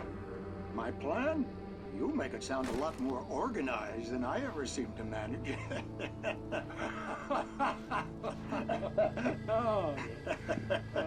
No plan, really. Just taking the atmosphere. I'm getting a little too rickety to do much more than that, you know. Oh, tell me about it. No sack race for us older gentlemen, huh? Yes, exactly, Pat. But I'm going to check out the parade, of course. And I'll be one of the pie contest judges, too. Well, that takes a different kind of constitution. Oh, yeah. It's my kind of exercise.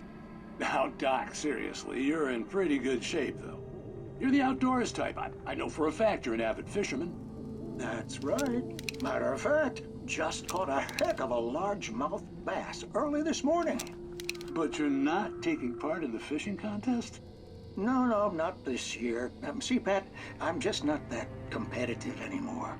Now I just like to take my time and enjoy the peace of it.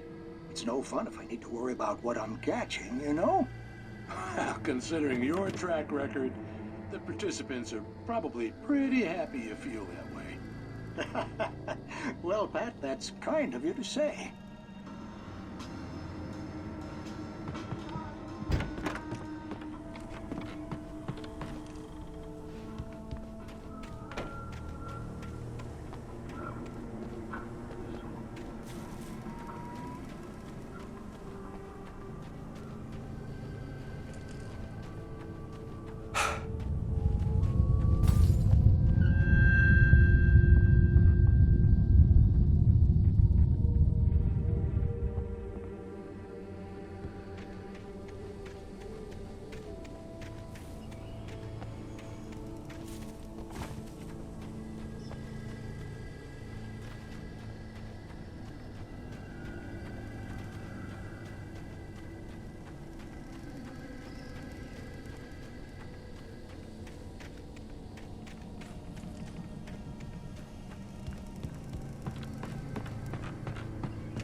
Crime and punishment. The cancer and cure of civilization. But some crimes are impossible to punish, especially in Night Springs. Tonight's episode, The Man in the Mirror.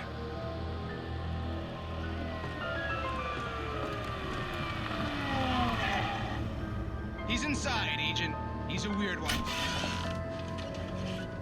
So, you're confessing to killing that guy, huh? Why? Had it coming? Yeah, but why would you do that? I mean, you're a nice guy.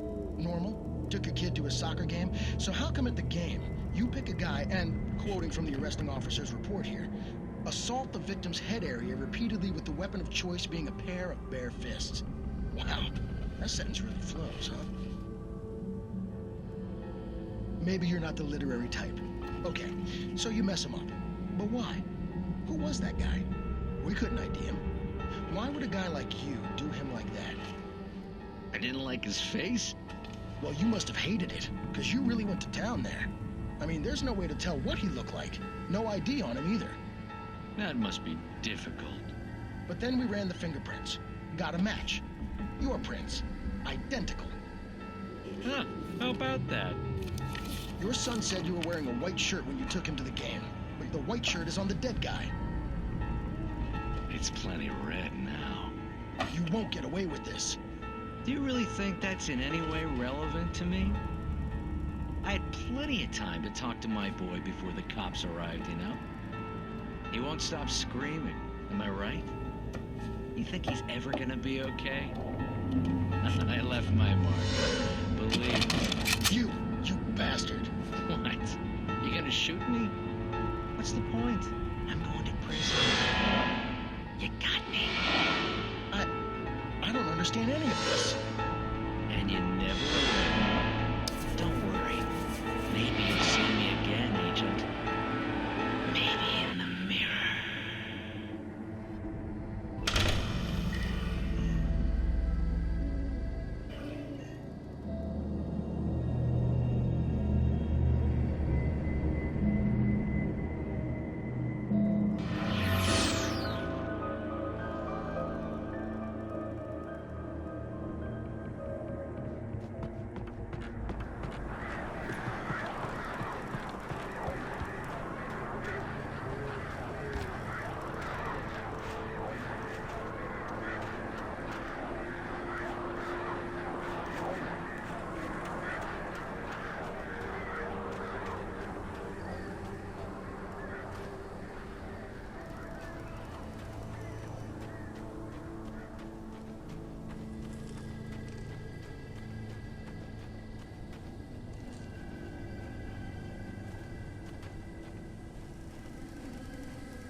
Rose knew that Rusty was in love with her, and she liked him too.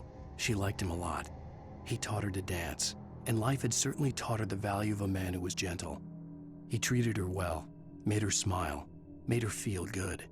But Rusty wasn't the prince of her dreams, and that tended to underline the unbearable truth. She was no closer to that Hollywood magic than he was.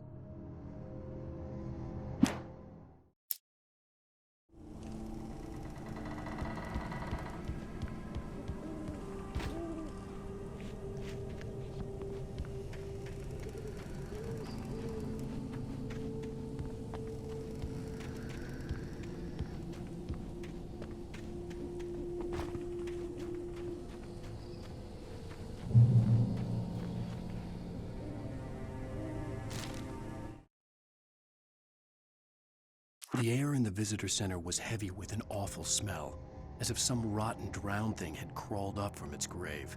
Rusty kept coughing blood. My eyes were drawn to the twisted shape of his broken leg. The attack had been vicious. Max whined in his cage. Rusty's eyes were wild with fear and terror. He gasped. "Mr. Wake, it happened just the way it was on that page."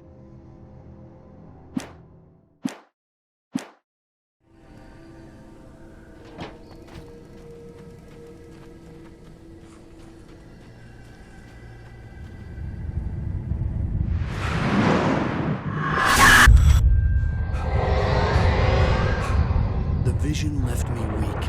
This was no head injury. Rusty, damn. Rusty, hang on! I'm coming! Please, help me!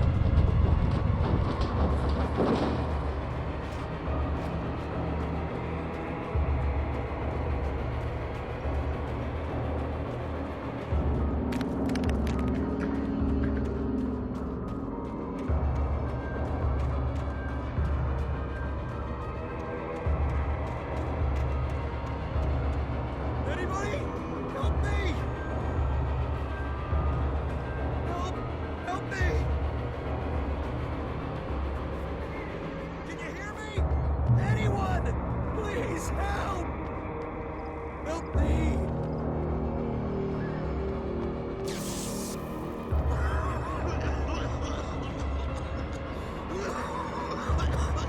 Hello? Back here! I'm back here! Hey! Please help me! Mr. Wake? Oh, hell. It happened just the way it was on that page. I found. Came true. It knew. So dark. It'll come back for me. You must. The lights. In the office. I have the key. Okay, Rusty. Hang on. I'll be right back. Whatever did this couldn't be far.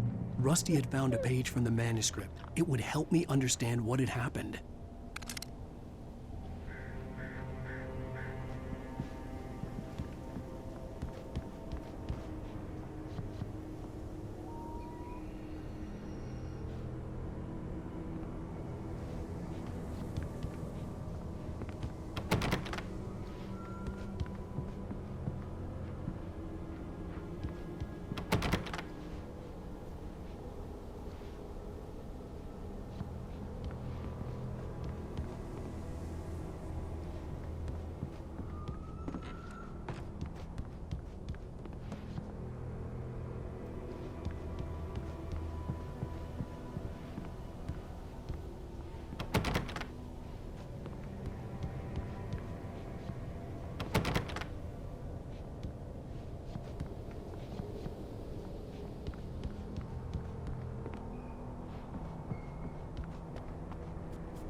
The only way to make sure that Rusty was safe was to get the power running and the lights back on.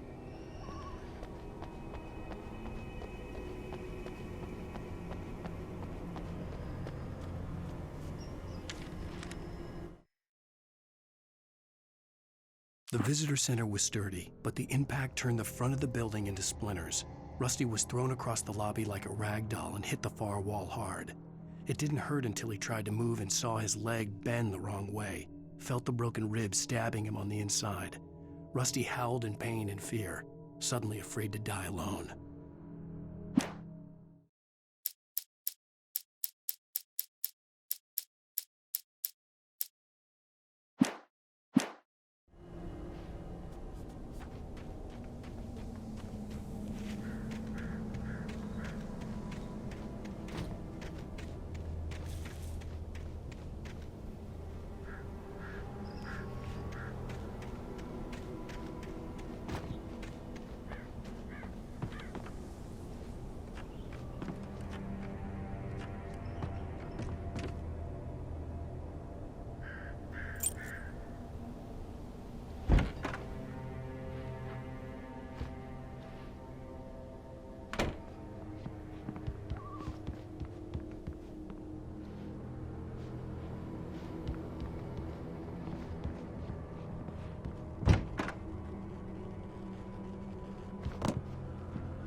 Too late. Someone had destroyed the circuit breaker. There was no way to get the lights back on. Rusty! Rusty!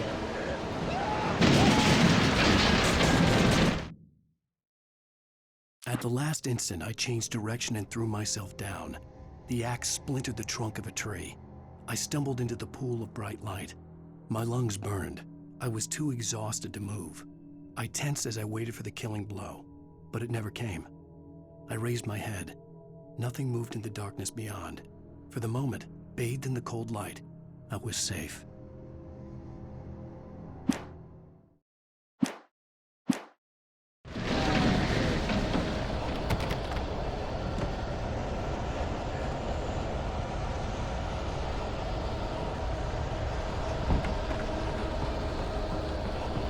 The ground was covered with oily patches that looked like liquid darkness.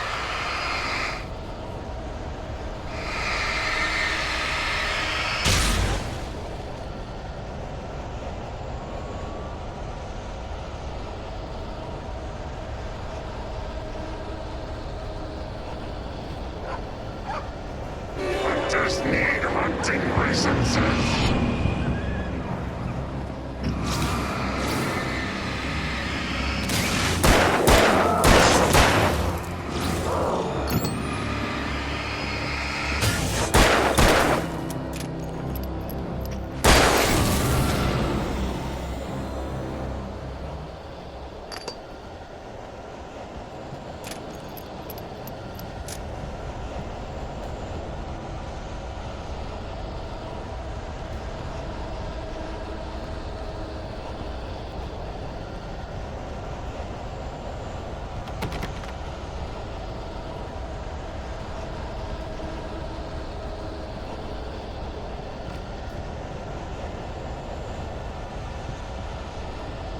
Something had torn a mammoth-sized hole in the wall.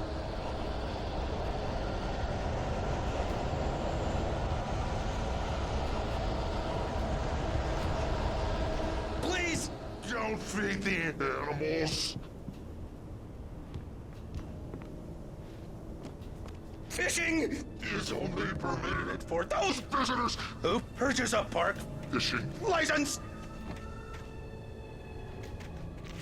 Obey the park rangers and sergeants at all times. Rusty? Rusty, no! Never. No closer than 100 yards. Two bears and wolves never approach any other wildlife closer than 25 yards. Pets must be leashed At all times. Never leave your pet unattended. It is against the law to remove any natural objects or historical artifacts from the park.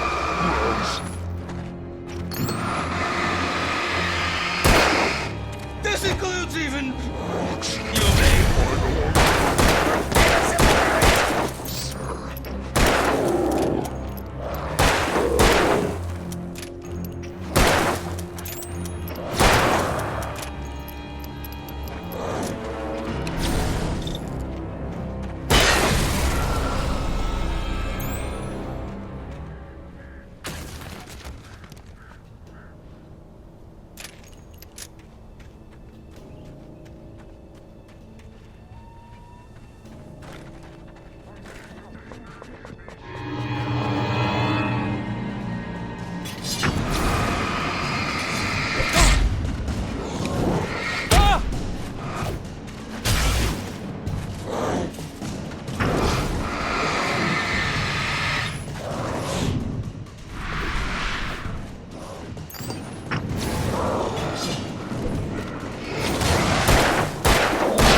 Forget about it, Barry. It's just me going crazy.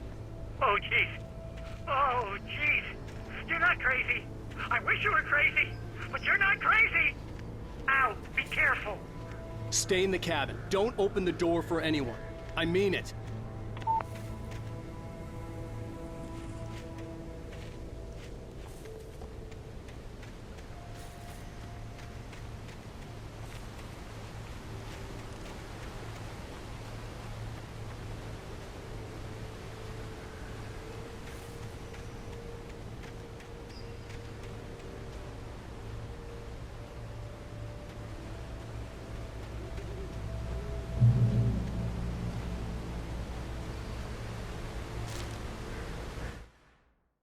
In that last instant of consciousness, Rusty thought about Rose. He was older than she was. Rose was barely out of her teens, but she made him feel young and forget what a train wreck his long-dead marriage had been. He still wore the ring. He'd been waiting for her to tell him to take it off. Now she never would.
Lover's Peak was at the far end of the nature trail.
I turned the corner, afraid of what the flashlight's beam might reveal.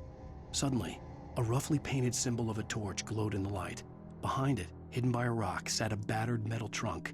It was here for a reason, packed with supplies, batteries, flares, ammo, things you need to make it through the darkness of the night. Something left behind by someone who knew what I knew, and more.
Shit.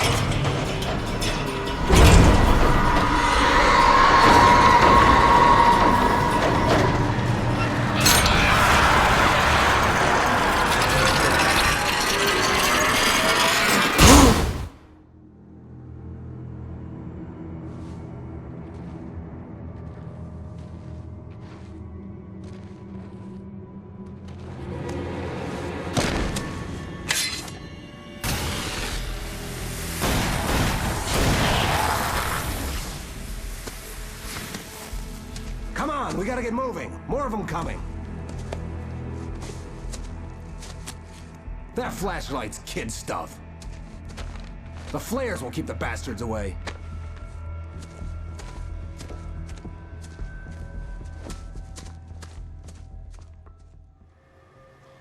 You can see them too? Hell, of course I see them. Come on, we gotta move. Why? Because that's the way the story goes. Yeah, but... Let's move! I lost my gun back there. Oh, I've got a gun. Just keep that light steady on him. It took a moment, but then I recognized him. He'd been on the ferry when I first arrived here with Alice. He knew my name. We were headed in the direction of Lover's Peak. There was no way this was a coincidence. He was the kidnapper. Come on, Wake! You better keep up. You set him up, and I'll knock him down, Wake.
Just keep coming.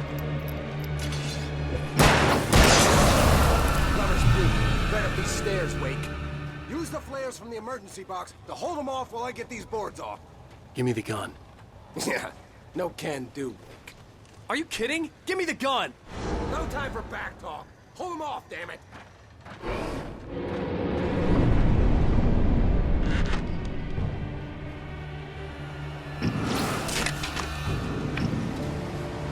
A little longer. Scare them off.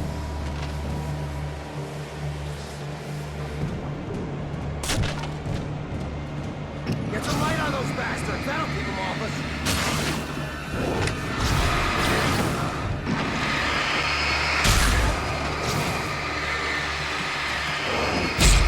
Just a little longer. I almost got it.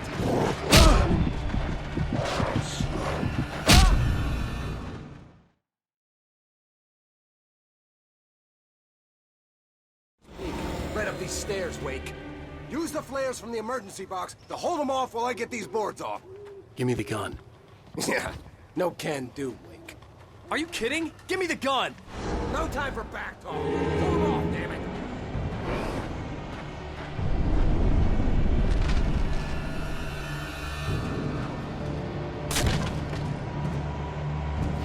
Just a little longer. Scare them off.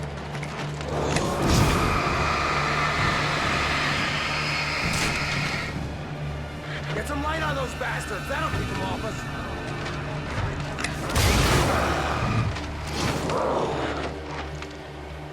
Just a little longer, I almost got it! Okay, it's open. Move it over!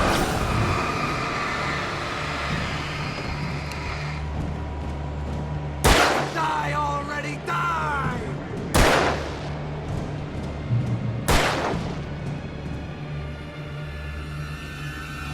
Oh, you're feeling better now, Wake. All cozy and safe.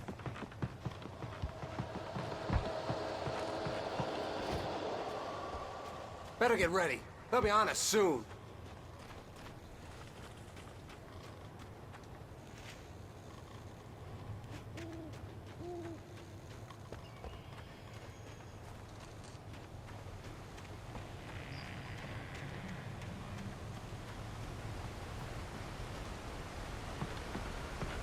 This is it, Wake. The last stand. There's more flares here. Get ready. We fight them as long as they keep coming. Give me the goddamn gun! They're coming! That's not how this goes. Get with the program, Wake.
Let's cut the act now.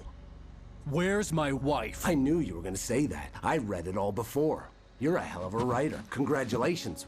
You're gonna bring about something glorious and terrible once we get you some proper editorial control. What the hell are you talking about? Where's Alice? I want the entire manuscript, or she's gonna suffer bad. You touch her and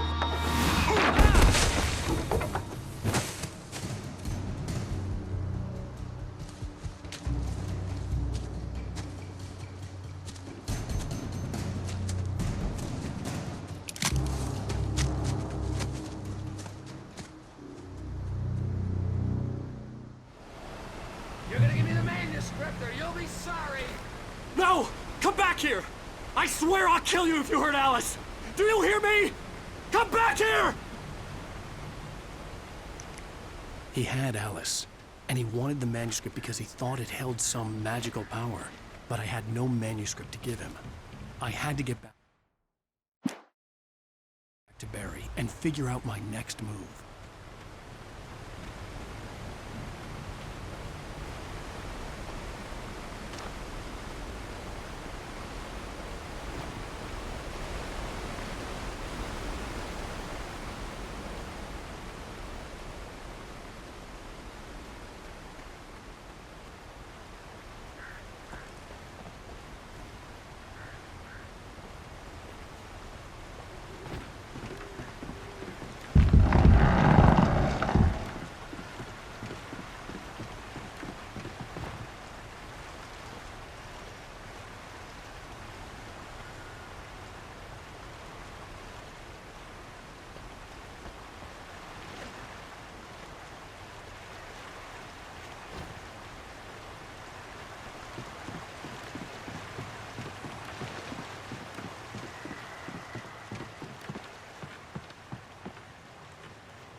Sarah didn't care about the legal threats Wake's agent had made.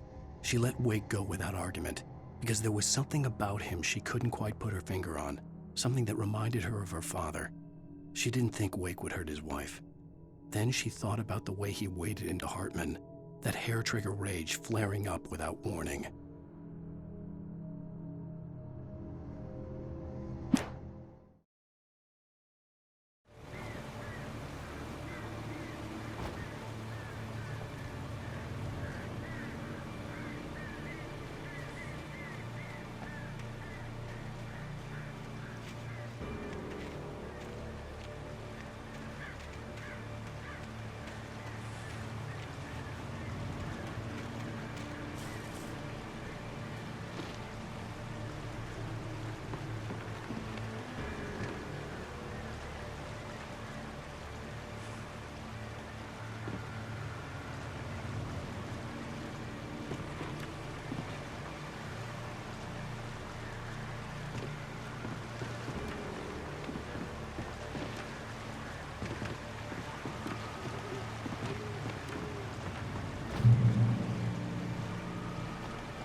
The night had been one desperate situation after another. I was exhausted, and my body felt as though it had been chewed up and spat out. The flashlight was heavy in my hand, and each pull of the trigger sent a painful shock up my arm. But I was finally out of the woods, and things were looking up. That's when I heard the chainsaw.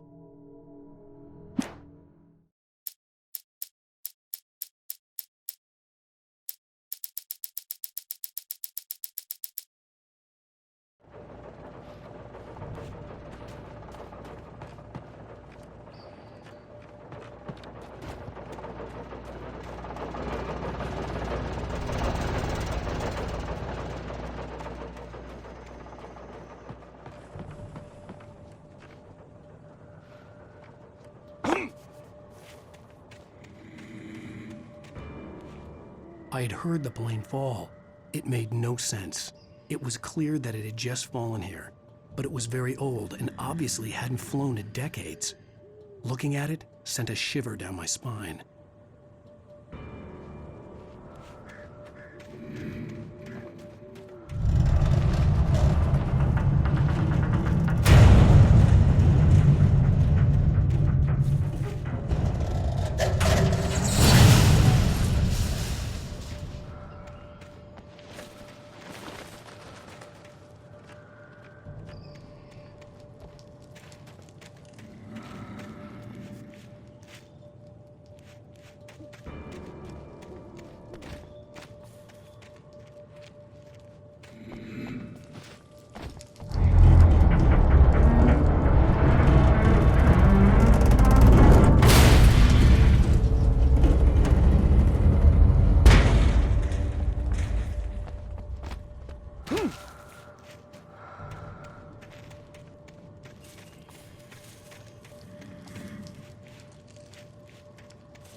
Take your own save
The logging site was a mess. The modular office had been pushed off the cliff. Deputy Thornton climbed up from the wreckage excited, breathing hard from the exertion. Nobody there. It's weird. Don't you think that's weird? Bored, Mulligan let out a mighty snort. Hell, it's always weird, Thornton. Just a question of sorting out what kind of weird it is this time around.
Beware of Widowmakers!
Talking is a hazardous occupation.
Hazardous occupation.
Barry? Ow! The porch is covered with birds. They've got old Hitchcock on me. Stay out of sight. I'm on my way. Don't open the door. What, am I crazy? Stay hidden. I'll be there soon. Just make sure you keep the lights on.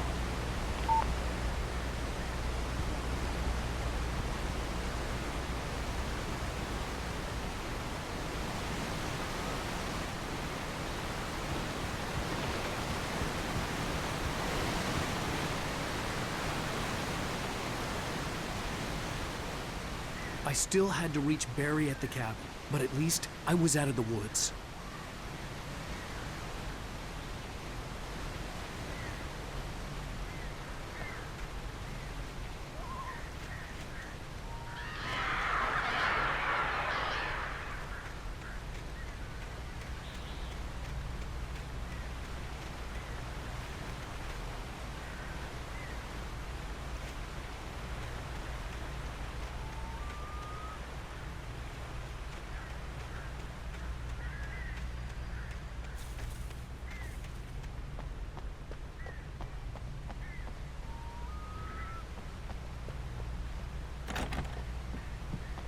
I'd have to get the car from the locked garage.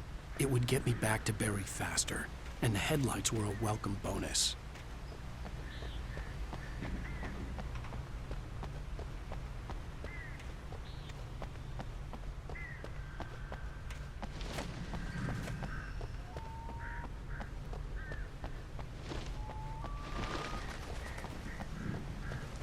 need to find the key to the garage.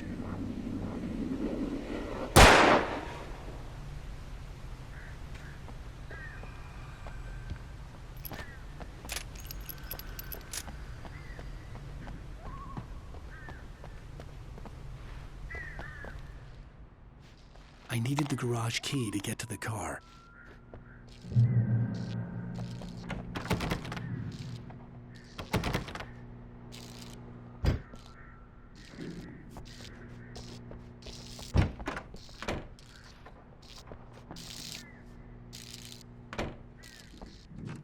The garage key had to be somewhere nearby. A story is not a machine that does what you tell it. A story is a beast with a life of its own.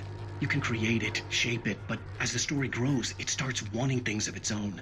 Change one thing and you set off a chain reaction of events that spreads through the whole thing. The characters have to be true to themselves. The events need to follow a logic that fits the story. A single flaw and the magic is gone. The story dies. Alice dies.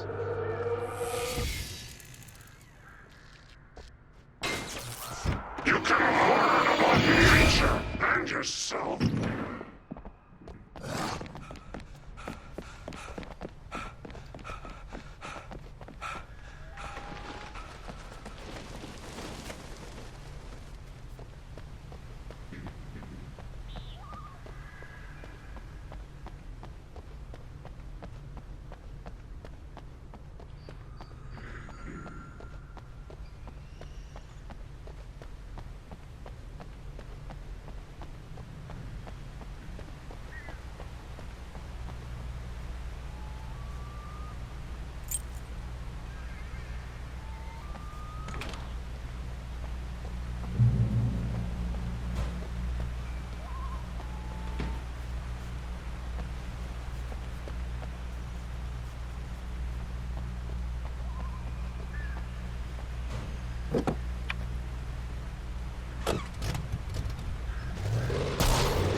The flare gun was probably the best weapon I could imagine against the dark things I was facing.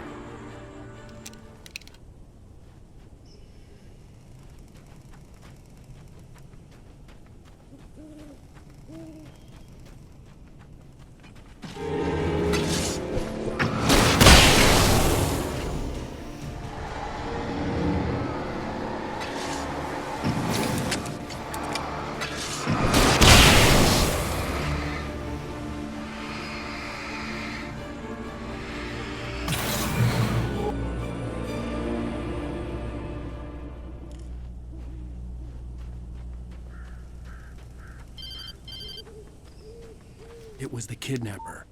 You son of a bitch! Where's my wife? Enough horseplay, Wake. You deliver the manuscript, and you can have your woman back. Simple as that. I don't... Listen. I'm gonna need time to finish it. I still need to write the ending. I need a week. It's not done? I need a week. 2 days. The old Bright Falls coal mine is nearby. You can find it easy, city boy. The main building, there at noon. You bring the manuscript, you'll get your wife. If not, well, get me? Yes, I get you.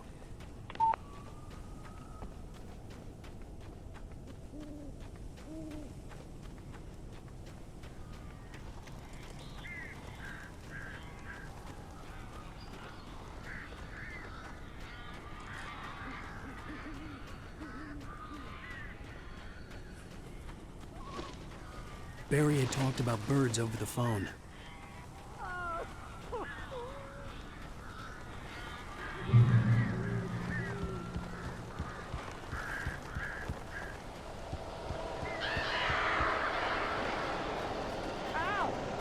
I am so glad you're here. A couple of them got in here before I blocked the chimney. This isn't normal. These birds are weird.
gone!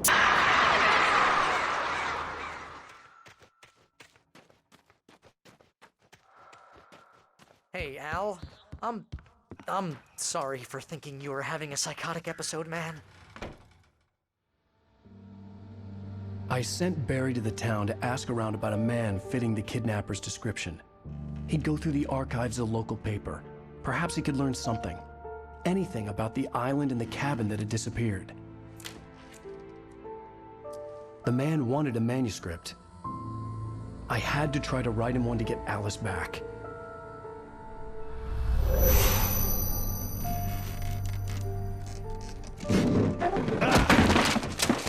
For me, the supernatural had always been nothing but a metaphor for the human psyche, a tool to use in writing fiction. Now, it was happening for real, and I couldn't put a single word on paper.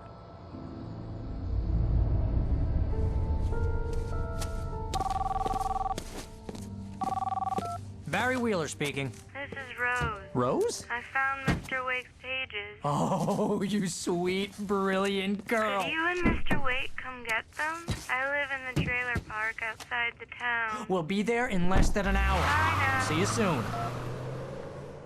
Have a great day. Hope you come back soon. Welcome to the Oh Dear Diner. Good girl.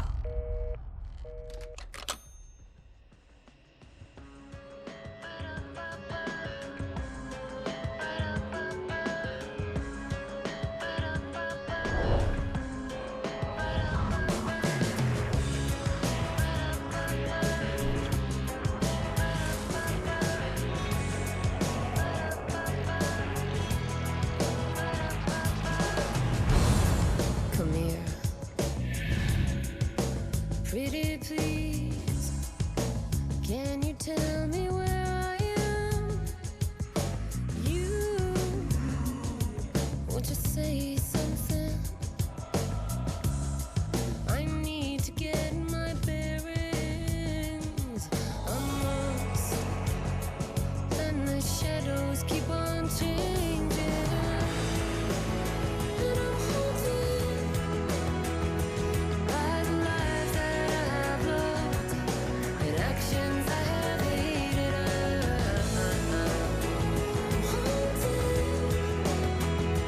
by the lies that wove the web inside my haunted head.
Previously on Alan Wake, Alice has been kidnapped. Alice.